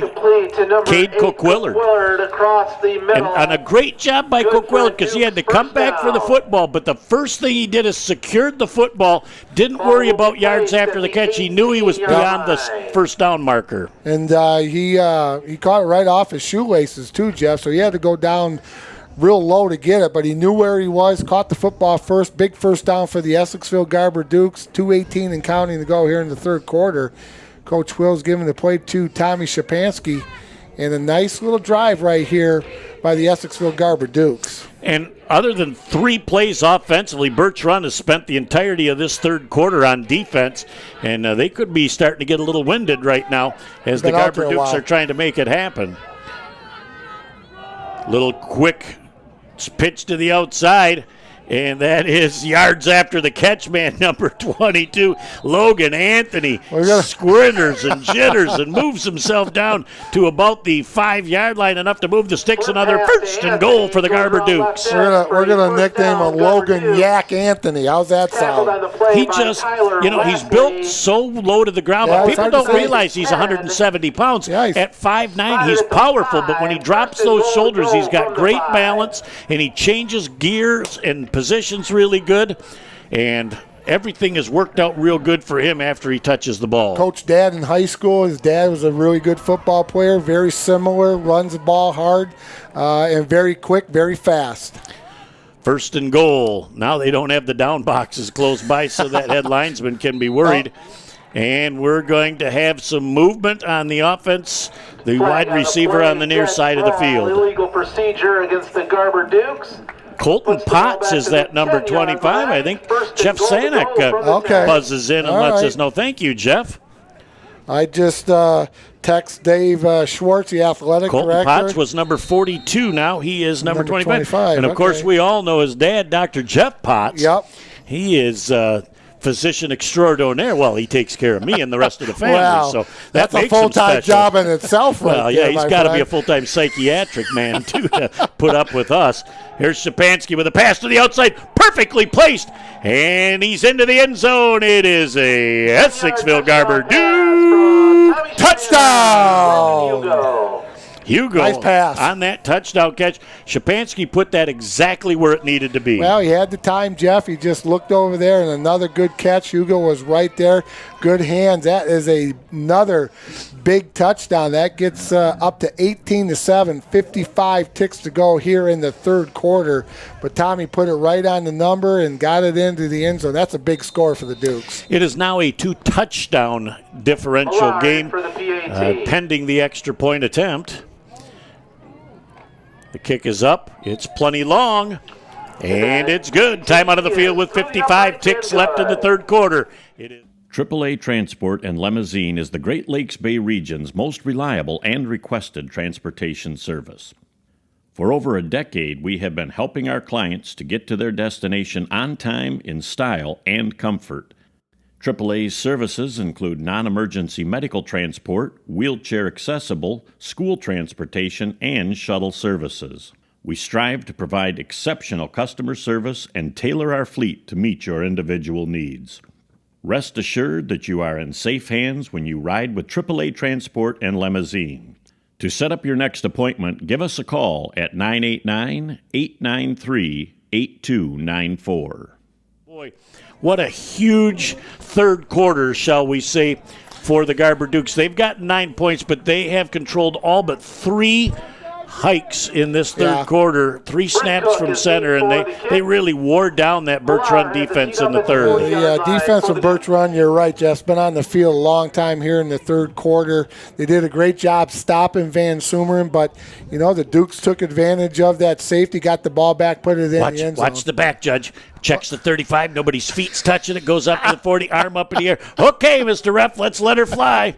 So there's a nice deep kick, and that's over the head, and that will go into the end zone. That's an automatic touchback, and it'll come out to the 20-yard line. But I'll tell you, again, Garber shows a little different. They've tried a couple of pooch kicks. They brought the deep person up, and the next thing you know, he kicks it over his head and pushes him all the way back to the 20. That's a win for the Garber defense starting out at that 20-yard line. Yeah, and this is probably not the worst field position the Panthers had. They had, maybe 1 or 2 more, but this is not their best all day. So well, they started once on their 1-yard line. Yeah, that was not good because there's not much to do there. But but this is a good football team. They've done some nice things on offense, and they can take care of business. Trips to the wide side of the field for Birch Run. Torres back. He's going to take the quick drop. He lets it go on the outside. And again, what a job by Brown to make yards after the catch.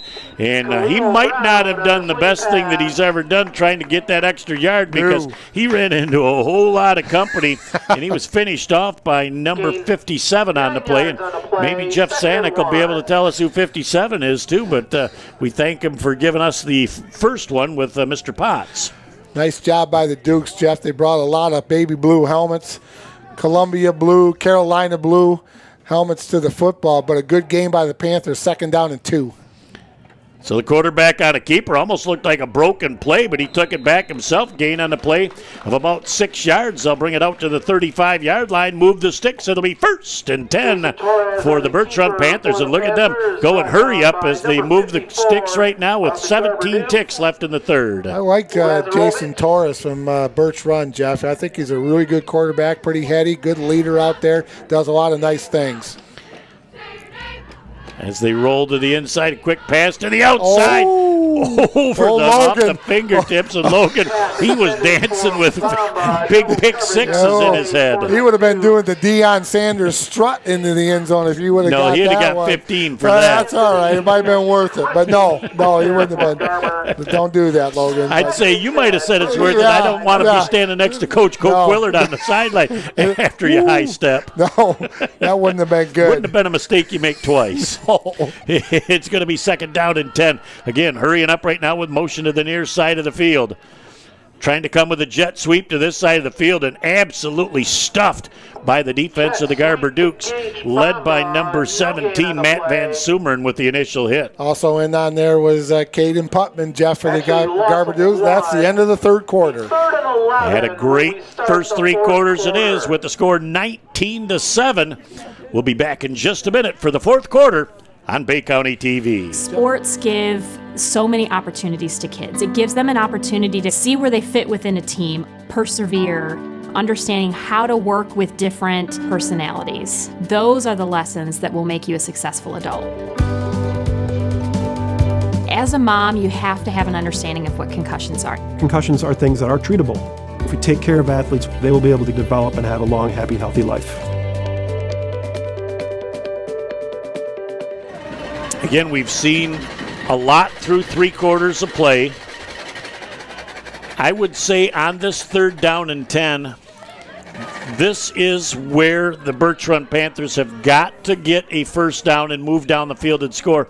Because after Garber spent entirely the 3rd quarter on the field offensively, they're in a rhythm offensively right now, and it's going to take a turnover if they can't get a first down for them to get back in this game, because if Garber takes their hands on the ball and goes down and scores again, it is going to be virtually impossible for them to come back. Well, and Tommy Shapansky's gotten it back into that comfort zone, Jeff. He's feeling very comfortable. The offensive line is doing some nice things, and you've seen some different type of plays that you didn't see in the first half. Coach Quill's opened the playbook, and it's been very effective for the Garber Dukes.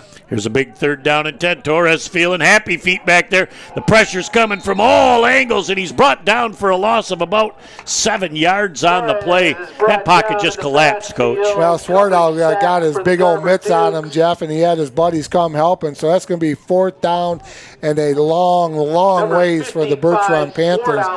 Going back is Hugo. And again, the Essexville Garber Dukes will come away with very good field position here at the beginning of the 4th quarter. And again, the defensive return man has got to make sure he doesn't get too deep, because these are all been just little low kicks, and they're just kicking it away from him. And that's a good move to just walk away, and it'll be 1st and 10 for the Essexville Garber Dukes, just over the 40-yard line. So this is a huge point in the ball game for Birch Run defense. They're almost in need of a 3-and-out right now if they have an opportunity to come back and have a chance to win this game. This is they put it in the end zone here. It's going to be tough for the Panthers, Jeff, but it's been a good effort by the Birch Run Panthers so far. They're still in this football game, but they can't afford to let a lot of time go off the clock, and really can't afford to let the Dukes get back into the end zone. Torres was able to come off the field for a minute, get a quick blow, and get a drink, and heads right back out to that far side cornerback position. So he's a very valuable commodity. He knows he can't spend much time on the sideline. One of their best players as a single back right now. Now they're bringing trips to the near side of the field. Christie, the ball carrier, he banks forward, and look at that, as we're going to have a holding call that's going to take away about a 4-yard gain for Christie. Boy, he just put the head down and banged forward. By Dylan Vance. There's a flag Vance on the play, but I think they're going to have holding, and that's exactly what they've got, and I am certain that Birch Run is going to be happy to accept. One of the nice things I like about Christie when he runs a football, Jeff, he'll run you over, but while he's running you over, he's getting that 2nd and 3rd effort, and he's falling forward to get that 2, 3, maybe 4 extra yards when he's falling forward. Another Birch Run Panther limping off the field. But the thing I like about Christie is he'll run you over, but then the next play he's quick enough to juke and go right by you. He can get outside the tackles. He's got a little bit of speed and an extra gear. 1st and 21 right now for the Essexville Garber Dukes after that spot foul. Shapansky back. He throws that ball across the middle, and it is incomplete. Shapansky threw it into double coverage again, but they had the outside pressure coming. You have a flag on the near sideline. Looks like it's going to be against the Dukes, according to the Panthers coaching staff. Another hold on their offense. So that would have had to have been on a wide receiver if you're getting that from the line judge down here on this side of the field.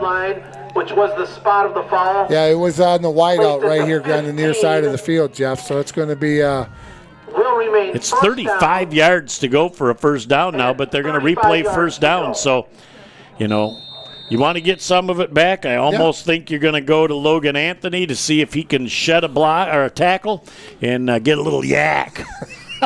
That's his new nickname. But you're looking at a situation where you almost want to try and get this back in 3 pieces. Yeah. You don't want to get 25 back at once, or at least that's not your intent from the call. You'll take it. So 1st down and 35 yards to go. Tommy Shapansky with a single back. Handoff up the middle, and that's as good as a pass as Christie will bang forward, and he will pick up about 13 or 14 yards as he is out over the 25 to the 28-yard line. That's as good as a pass. Yeah, absolutely. Like you said, Jeff, don't get it all back at once, but getting 14 on the first one, change it to 2nd and 22 with 10:05 to go in the ball game. The Garber Dukes are up 19-7 over the Birch Run Panthers. So like that call. Taking their time, running some time off the clock also. Well, that's exactly what my point was going to be, Coach. For me to be on the same page with you is scary this early in the year. But if the Garber Dukes get a 1st down or not, I think they really are trying to make the clock just jump down their throats so that they limit the potential opportunities for Birch Run the rest of the game offensively. Can't do anything if you don't have the football. Motion to the wide side. Here comes the pressure. Trying to get to the outside. Potts trying to turn around the corner. And the ball is fumbled down on the play. It's picked up the 5, 4, 3, 2, 1 into the end zone. It is a Birch Run Panther touchdown. Potts tried to spin around, and he got the ball pulled right out from his arm, and a quick turnaround and a much-needed touchdown if you're a Birch Run Panther fan. That's a big turn of events in this football game, Jeff. You're right. Potts was trying to spin, and the DB just kind of took it out of his hands, and he went all the way for a touchdown, probably about 30, 35 yards for that touchdown. 9:23 to go here in the ball game. 19-13. We got us a whole different ball game right now. Well, and I'll tell you, give Birch Run defense credit. They had that play sniffed out, and they had it very, very well covered to get 3 hats to the ball, one of them pulling it free. It's a low snap. The kick, it looks like it's long enough, and it is good. Time out of the field with 9:23 left in the ball game. Hold on to your seat cushions. This one's going right down to the end. It's the Garber Dukes 19 and the Birch Run Panthers 14. Inside, outside, or even in your home, there are lots of ways to enjoy amazing food from Bay City Bills.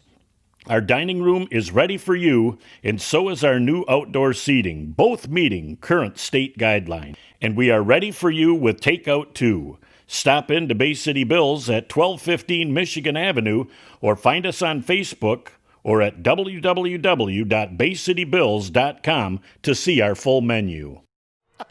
But again, thanks to Earl and Michelle over at Bay City Bills, very instrumental in getting the live broadcast on for us. And we're just elated to be able to have high school football back on the air. Well, I hope everybody is enjoying the broadcast as much as we are bringing it to them. It's a little different going live. We've been used to the repeat, the delay following week, but we will be doing that also next week, if I'm not mistaken. So you'll be able to watch it again. But again, we're very, very excited to be live here on Bay County TV.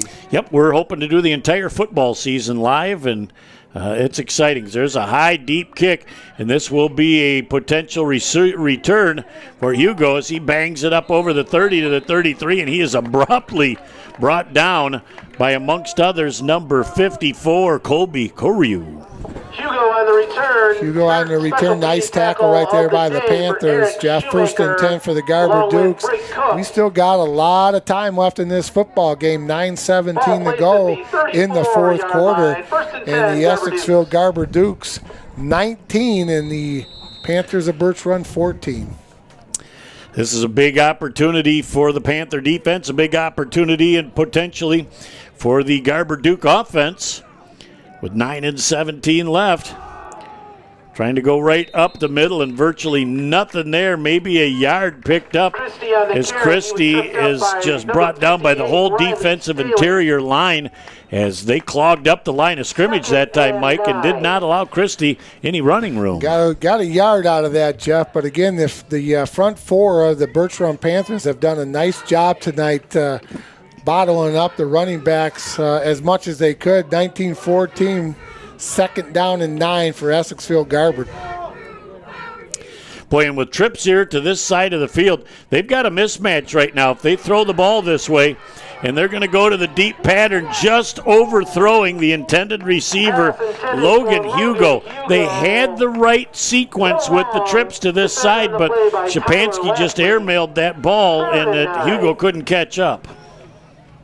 Again, we see the good size arm that Tommy Shapansky does have, Jeff. So it's going to be 3rd down and 9 for the Dukes. And with that incomplete pass with 8:34, stops the clock for the Essexville Garber Dukes. Again, they're going to come trips to the near side of the field with a lone wide out to the far side. And look who is in that slot, and that's Logan Anthony. So watch and see what they do. Shapansky back. Here comes the pressure. They throw that thing to the outside. What a beautiful catch that time by number 27, Logan Hugo, as he gets out to the 47-yard line with his forward progress. Coach, a great hands catch. Got it up, secured it, squeezed it, brought it down, protected it, put the shoulder forward, and made sure he got the 1st down. Not time to do anything fancy. He knew the situation, and he knew where he was at. And Shapansky put it right where it had to be, Jeff, and it had a little pepper on it, too. He got it out there quick. with that strong arm. But a big first down for the Dukes with 8:15 and counting to go here in the ball game. And being up 5, that was a huge first down for Essexville Garber. Cade Coquillard out of the ball game, and the big H-back comes back into the game, Alex Van Sumeren. And he's not going to be H. He's going to be single back right now. He's going to be H, I, and J. He's going to be all of it. As Christie is now up at the H-back. Van Sumeren bangs forward. Look at him continuing to bring people with him. He gains about 5 yards on the play down to the 49-yard line. And he's bringing 4 or 5 people with him.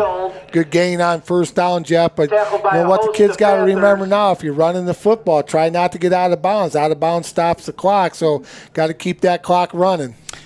I believe that was not a good spot. He was clearly over the 50-yard line to about the 49 before he got pushed back. Thought maybe he should have got a little forward progress of at least another yard, but the line judge didn't feel so in that play, so officially a gain of 3 yards. It'll be second down and 7 yards to go as we're approaching 7 minutes left in the fourth quarter. 5-point lead for Garber with possession at midfield. Trying to slide that thing downfield and just over the outstretched fingertips, I believe, Logan Anthony is out there. And Shapansky's putting a nice touch on that ball, but he's just got a little bit too much adrenaline on that pass. Did a nice job of stretching out. Almost got the fingertips on that ball. It was a good effort right there. Tommy threw a really nice ball again. Good coverage on the defensive back from the Birch Run Panthers. Tommy put it right where it was supposed to be, but incomplete pass stops the clock. 3rd down and 7 for the Garber Dukes. Another huge adjustment for receivers on those long pass plays. You've got to go get the football and bring it back now. Before, somebody would have to flip it to the back judge, and you'd have to do a triangle to get it back to the line of scrimmage. But now they got to run that stuff down too as Van Sumeren goes off, and they are bringing Coquillard back out as they will now have trips to the wide side of the field. And they're going to call timeout right now as they want to make sure that they're on the same page for this 3rd down and 7. And we'll thank some sponsors. We see this every day. As the region's leader, Covenant has the best emergency and trauma team for adults and children. Because on an ordinary day, you just may need the extraordinary. Here we go with a big 3rd down and 8 to go situation as the Garber Dukes right now are going to have to come up with something special, or they're going to be giving the ball back to the Birch Run Panthers. Will they try and cut this in half and go for it on 4th, or are they going to try and go for first down? Here comes the pressure. Look at the wide open across the middle. Oh, he's going to go Yak. Number 22. It is into the end zone. And Essexville Garber touchdown. Logan Anthony, Mr. Yak himself. He turned around in the middle. Birch Run came with an all-out blitz, and the inside linebacker came. He turned around, and he saw nobody there. He turned on the Benny and the Jets and cruised into the end zone for 6. Well, and Logan just noticed he just sat right down in the middle of the field, Jeff, and there wasn't a blue jersey within 15, 20 yards of him, and all he had to go was straight forward. And you know what we call him now, Yak, yards after the catch, and when he gets the ball, he's really good at it. How about the play call? Yeah, good play call, too. Absolutely. They anticipated blitz, and they had the right call on. Millar with a kick. It's up. It's long enough, and it's good. Time out of the field now with 6:47 left in the ball game. A tad bit of breathing room as the Essexville Garber Dukes 26 and the Birch Run Panthers 14. There's just one place where students are students first, and athletics are played with purpose and perspective. That place is your local high school. High school sports offer more than the joy of competition. Studies show that student athletes are also likely to enjoy greater levels of achievement in other areas of their lives, including academics. High school sports, a winning part of a complete education. So what a huge opportunity. And now you got the Birch Run people going, whoop, I'm the deep return man. I'm going to have to jog about 80 yards because I went the wrong way. And that's not how you want to. Yeah. Those kids are young. Yeah, now if you and I did it, Well, we'd be coming over looking we for do the it- oxygen tent. We'd only do it onst. Millar has the football teed up on I the stand 40. at the 50 and wait for direction. We'd be calling Covenant to come get us. Millar set to kick off for the Garber Dukes. Again, 6:47 left in the fourth quarter. 12-point lead for the Garber Dukes. There's going to be a deep end-over-end kickoff taken at the 15-yard line by Birch. Trying to cut to the outside, shoulder down. Great return out to almost the 39-yard line. Return. Cook returned the football out It's to the Cook on the 40-yard return. line. He's brought down by Matt Van Sumeren. And Van Sumer, and then on the tackle, Jeff, good field Officially at the position 39. for the Birch Run Panthers. They're down 26-14 with 6:39 to go in the ball game. Bertrand. Big series right here. They need to get something going here for the Birch Run Panthers. Well, Birch Run needs a couple of big plays because their defense has spent almost the entire second half on the field. I think that's a big difference right now, Jeff. That defense is a little tuckered out right now. They need to give some of those kids a rest.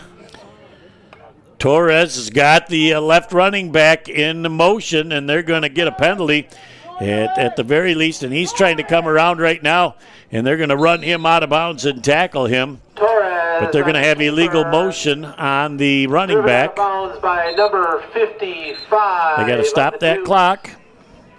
Sword out. They're talking right now, There's a and penalty they flag have on the illegal field. motion. They have illegal motion called. Really, the referee had two Bertrand. options there. He was moving forward, could have been illegal procedure and stopped the play, but calling it illegal motion, you're really encasing the same situation. Yep. If one's a live ball, one's a dead. Yeah, he was just leaning a little bit forward, Penalty Jeff, is on that play. Be accepted. first down and 15 for the Bertrand. Panthers at their own 39-yard line. You just hate to see Torres get hit on the sidelines by three big Garber Duke defenders. You know, Swardow, I've been watching him tonight. He's had a good game, and the big fella's got some speed to him. He's going to come from the near side defensive end position now. Look at him. He's just in read motion, and he stands there and says, one of my teammates, number 57, Brown gets rocked. Immediately by Basket. Basket. Yeah, okay, 57. All right. Basket, Yep. Instead of 53, Nick Basket. So that's something that they were able to find out at halftime. So now we've made those two 19. changes. And again, second down and 19, and Brown was just tattooed that time by Basket. Yeah, Basket had a clear route to the ball carrier, Jeff. Another loss on the play. Second down and 20 for the Panthers. Back with time to throw again. The pocket collapses. And the Garber Dukes right now are just pinning it down. Alex Van Sumeren, when you're coming with two defensive ends from where they are, they're great because they take two steps upfield, Mike, and then they collapse so they don't give up contain. And there's nothing open downfield, Jeff. I was watching downfield. Even though he didn't have time to throw the football, they were well covered downfield. It's taking up a lot of time also. Third down and 22 yards to go. Motion here to the wide side of the field. Torres back. He's got Swartout coming after him. And the ball tipped away that time. Number 50. Putman. Caden Putman said, oh, baby, I wish I had another opportunity at that because I was going in for 6. It kind of caught him flat-footed. He was thinking, you know, if he could have not been flat-footed and got any elevation, he may have had that pick, and that would have been something that he would have wanted replayed about 50 times because that's a defensive lineman's dream. That is a dream. You don't get those very often. But, again, nice job by the Essexville Garber Duke defense. Garber's going to come away again tonight with good field position off this punt. That's been a resounding theme all night long. It has been.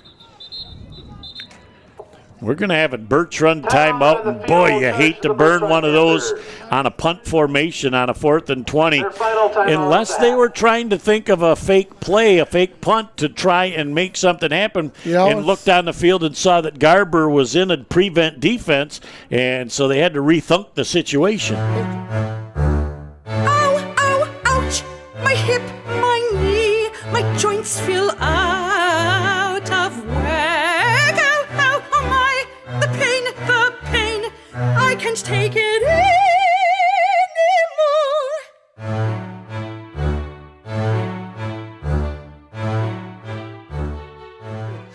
Goodness gracious. Punt Big fellas. formation Good for kids. the Birch Run Panthers. There's a kick off the side of the foot, and that's going to go out of bounds at the 42-yard the line. referee. Yep. He says it dinged me at the 41, and that's where we're going to put that thing down with another short field situation. It'll be 1st and 10 for the Garber Dukes. Tough break right there for the Panthers, Jeff. Good field position for Garber at the Panther 41-yard line. We've got 5:06 to go in the football game, and here's a sure sign that this game might be over. Looking across the way, one of the Essexville Hampton Bluebirds has started up. So what's that tell you? Well, it's saying that the bus driver's confident anyway. So, again, we'd like to thank Covenant Healthcare, Bay City Bills, Village Towing, and AAA, along with both of our booster clubs here, the Essexville Garbers and Dave Shorts. But Wes Webster has been so accommodating here from Birch Run, and we can't say thank you enough to him for all that he's done to allow us to get this game on the air. Yeah, this has been a team effort, Jeff, to get this thing going, and we certainly have enjoyed ourselves tonight. And don't forget about Shirts, Mugs, and More, our official apparel sponsor, as that rounds out the group of great sponsors. Again, Shapansky out of the shotgun. He is going to throw a nice little slant across the middle, a perfect catch to number 27, Logan Hugo. And I like that call only because you looked at 8 people in the box for Birch Run that were certain that they were just going to eat the clock up by running it. So you throw that, and now you cause those linebackers to have to step back another step or two, as well as the safety, and you might open up a little running lane. Well, and, Tommy had time to throw the ball. Tommy Shapansky, the quarterback, had time to throw the ball, put it right where he had to. Nice pass, 1st and 10 for the Essexville Garber Dukes at the Panther 25-yard line. Up they come again to the line of scrimmage, again being very patient. I'm telling Tommy Shapansky right now, you watch, that back judge now goes up with the 10. You know that you're within the realm. And a nice job by Shapansky. Another low snap, take no chances, drop on it, live for another play. And I'd like to thank our whole crew again. On behalf of our whole crew, I'm Jeff Doan along with Mike Guzdala. Out braving the weather tonight. He's chilly, but he's doing a monster good job. Matthew Place, and then producing, directing, editing, setting up, troubleshooting. Technology. Sherrod Doan has done it all tonight, big fella. We're awful proud of you. You did a great job tonight, and we couldn't have set things up and did it without you. We couldn't do it. We still own flip phones. Yes. We said, how do you get that hot spot? Shapansky throwing the ball downfield. Passes just overthrown. There's absolutely no penalty flag thrown on that play, and the defensive back had a handful of jersey for about 10 or 15 yards, and coming back was number 27. Hugo's like, holy cow, I thought they were going to take my wallet out of my pocket. It looks like Logan was a lawyer there. He was pleading his case, but to no avail to the judge, so it's going to be 3rd down and long for the Dukes. Flip Wilson said no dice, as the judge said Become no. the judge. Shapansky back. He's got plenty of time to throw the football again. Throwing it underneath. What a great hands catch again by number 22. Triple covered right there. But, I mean, Shapansky on the move puts that ball in the only place that he can throw it that it's completed for positive yards. Well, and you can see that these wide receivers and this quarterback, Jeff, have spent a lot of time. Tommy's been throwing them the football during the offseason, so... And again, it was a nice pass. Anthony with good yards after the catch. And so it looks like we're going to run some time off. And I think Coach Quill's going to then call a timeout. I think that's exactly right. He's going to wait until the 4th stroke of the arm from the back judge. He is now at 5, 4, 3, 2, and he says, I'll take that timeout now. So they use 39 of the 40 seconds. Now, Mike, while we've got a minute, let's remind people what it started last year with 40 seconds. About 3 seconds after the completion of the play, the back judge is going to hit his 40-second clock, so it's no longer the 12 to 15 seconds that the referee would blow the ready for play with his hand in front of him. So it's virtually the same amount of time transpiring, but it just seems like there's a different flow to the game with the 40-second clock. You know what? You put it that way, Jeff. I think you're absolutely right. There is a different flow to the game, and I think this was a good timeout by Coach Quill with 2:57.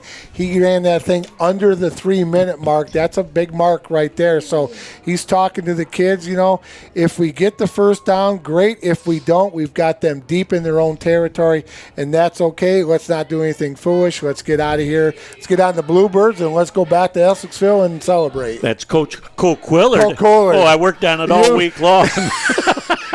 That's a joke that goes back a few years. That was one of the good things when we weren't live on TV. We could stop and do that over again. The old redo. You were a little tongue-tied on that. Let's do it again. So a big 4th down and 8 situation right now. Would not really be shocked if they just ran the football here, because I think the one thing they can't afford is a pick six or a turnover. Well, and if you throw the ball and it's incomplete, it stops the clock, or then it changes over on down. Possession, so you'll have a little stoppage, but not too big. But that goes to show what I know. Right, that's why we're up here. Look, he's got room to run, and he's going to tiptoe the line down to the 5, 4, 3, 2, 1, getting into the end zone. Did he get there? Yes, they say it's a Garber Duke touchdown. That is Colin Sackrider with his first catch as a Garber Duke on the varsity this year. And after the catch, he had a sniff for the goal line. He stretched out his body, kept the ball on the inside arm, so it went on the inside of the pylon. And this line judge down here, he didn't get downfield very far, but he gave the old push-in motion, saying all was good from his angle. And the back judge got the signal touchdown. That back judge is a lonesome soul sometimes. I'll tell you what, there's one happy dad right now, is Jeff Sanick. Says, oh boy, Colin Sackrider and then Fred Sackrider. So you've got two people here as the extra point is no good. We've got timeout on the field with 2:47 left in the ball game. 32-14. That's almost where the golden iPad of the Bay City Times and MLive, Lee Thompson, had this score. So I think there was some pressure on Coach Coke Willard and the group over there to make Lee Thompson look good. Well, you can make Lee look good. You're doing a great job. But, Jeff, you look at way Shapansky was moving forward.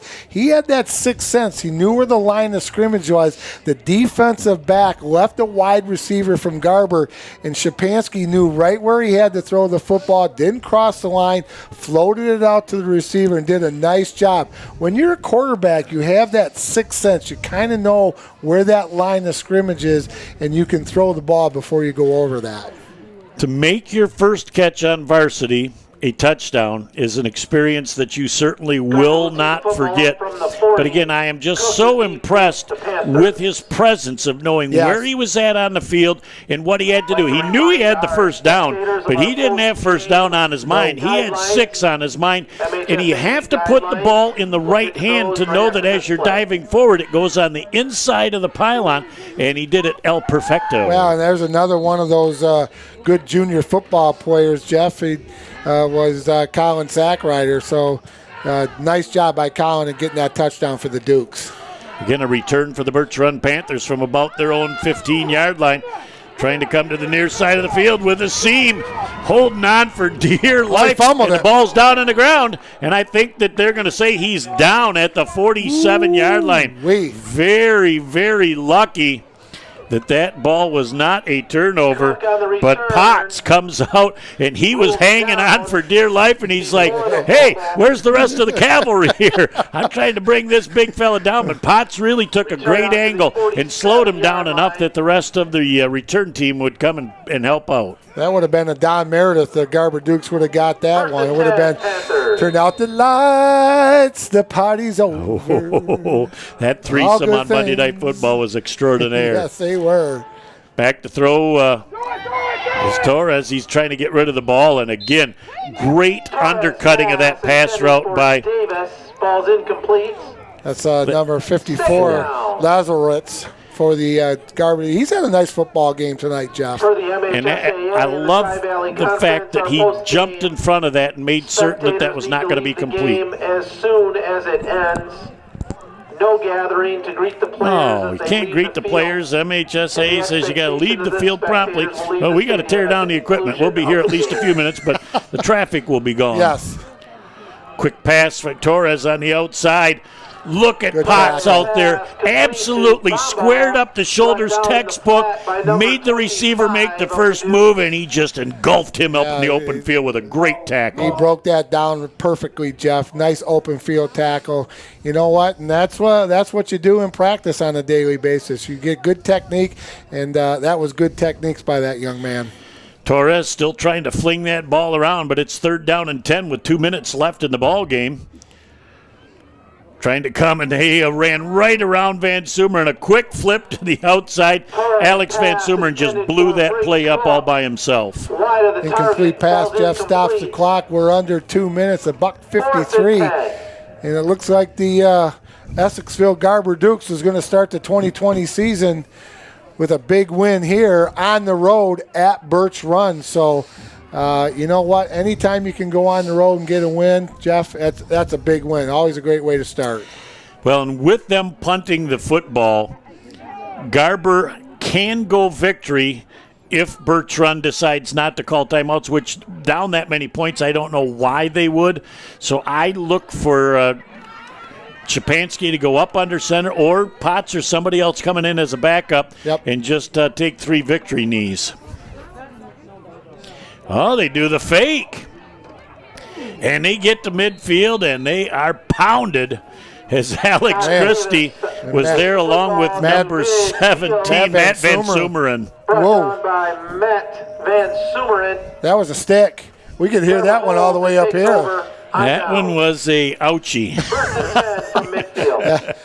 We heard that all the way up here, and we're a long ways away from the field. They have a track around here, Jeff, and again, thanks to the Birch Run athletic director,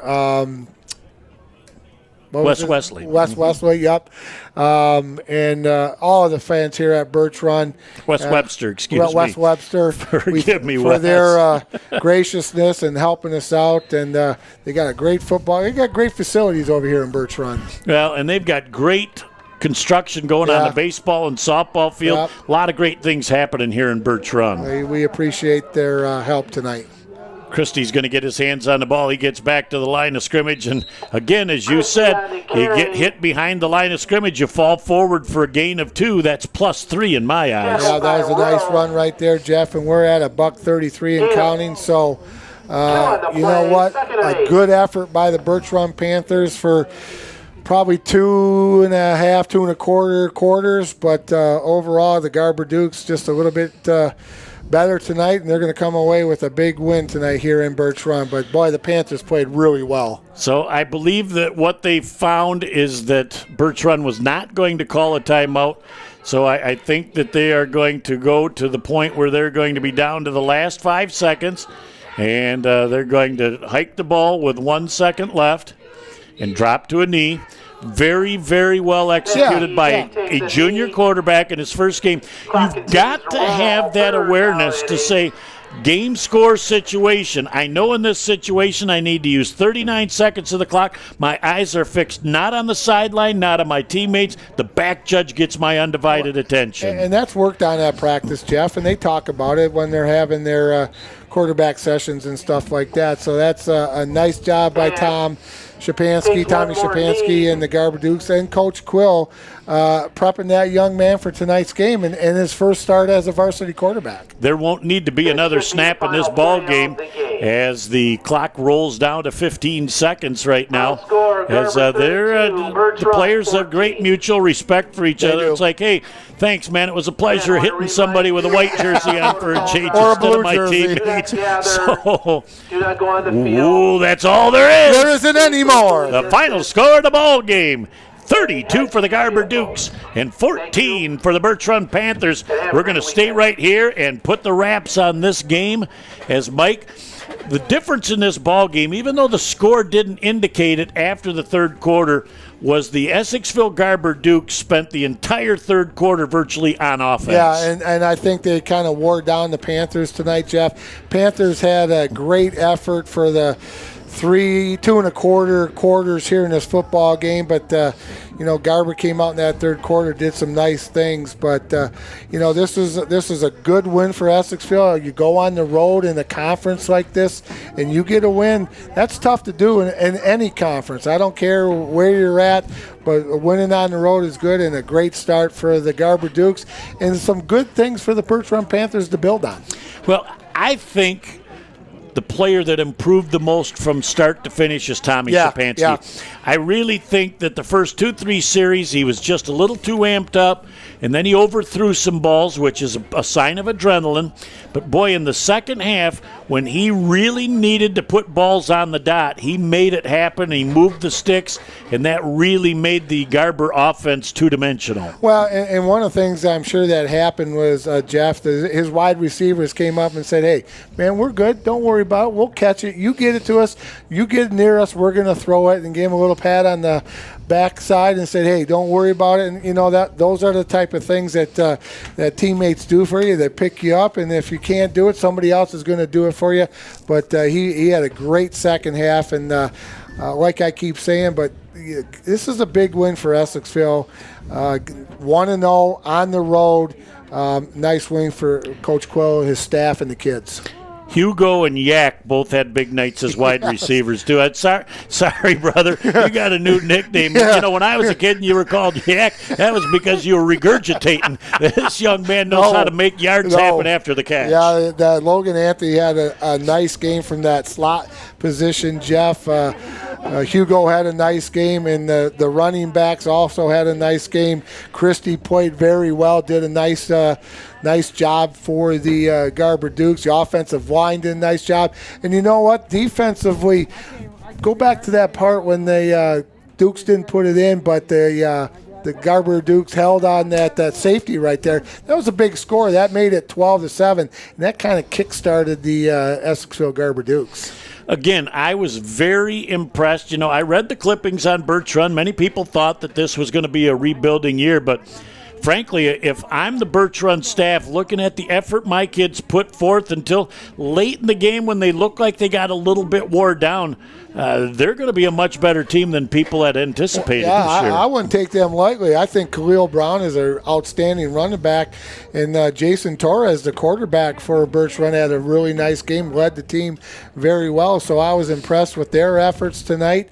And for the first game, and for what these kids have what they've been through, what the districts have been through, the coaches, the parents, everybody, it's so good to have everybody back together again and watching football. So I take my hats off to both teams. It was an outstanding football game. Well, even T.J. Newsham is sending his best. And when you got a big shooter like T.J. watching, that's pretty impressive. But, putting the wraps on things, once Garber really put it together, they owned and dominated the second half, really on both sides of the football, and come much harder fought victory than they thought. But those aren't always bad, because sometimes you can read the press clippings and think we're going to be great this year. And this brings you back down to realize, guess what? I'm going to make great strides between the first game and the second game, but we got to come back and go to work, because people aren't going to roll over and play dead because we're supposed to be really good this year. Coach Colquiller is going to go home tonight. He's going to look at that video tonight, Jeff, and he's going to say, you know what? We did some nice things. We got to work on things. We'll get back on Monday. We're going to talk about the good things. We're going to go back to work, get ready for the next game. But I thought they played very well. Before we go off, Jeff, got to thank our sponsors once again: Covenant Healthcare, Bay City Bills, Village Towing and Auto Repair, and our friends at AAA Transport, and the official apparel provider, shirts, mugs, and more. They do it all for us here at Bay County TV. And my friend, it was good to be back with you. Peaches and Herb, it was reunited again tonight. And how many years has this been for us now? 27, I believe. 27 years? It's been a while. Still I hope married. we get another 27. We're still married. Well, the wives, I think they're all happy to wave bye to us as we take off on Friday night. But again, as always, pleasure being by your side, Pleasure's Coach. all mine, my friend. On behalf of the whole crew, I'm Jeff Doan, along with Mike Wisdala. Matthew Place, job done extraordinaire out there. He was the chilly one of the bunch tonight, but he made it happen. And producer, director, editor, troubleshooter, the man, the myth, and the legend tonight, Mr. Jared Doan. phenomenal job, Jared. You made it happen tonight. Nick, we talked with him a little bit, got things all straightened out pregame, but you set it all up and you did it, and couldn't be more proud of you, my Good job, guys. Excellent job. Have a great night. Again, the final score 32-14. Garber with a Week 1 victory. Have a great night, and we'll look forward to seeing you next week. We'll see you next week.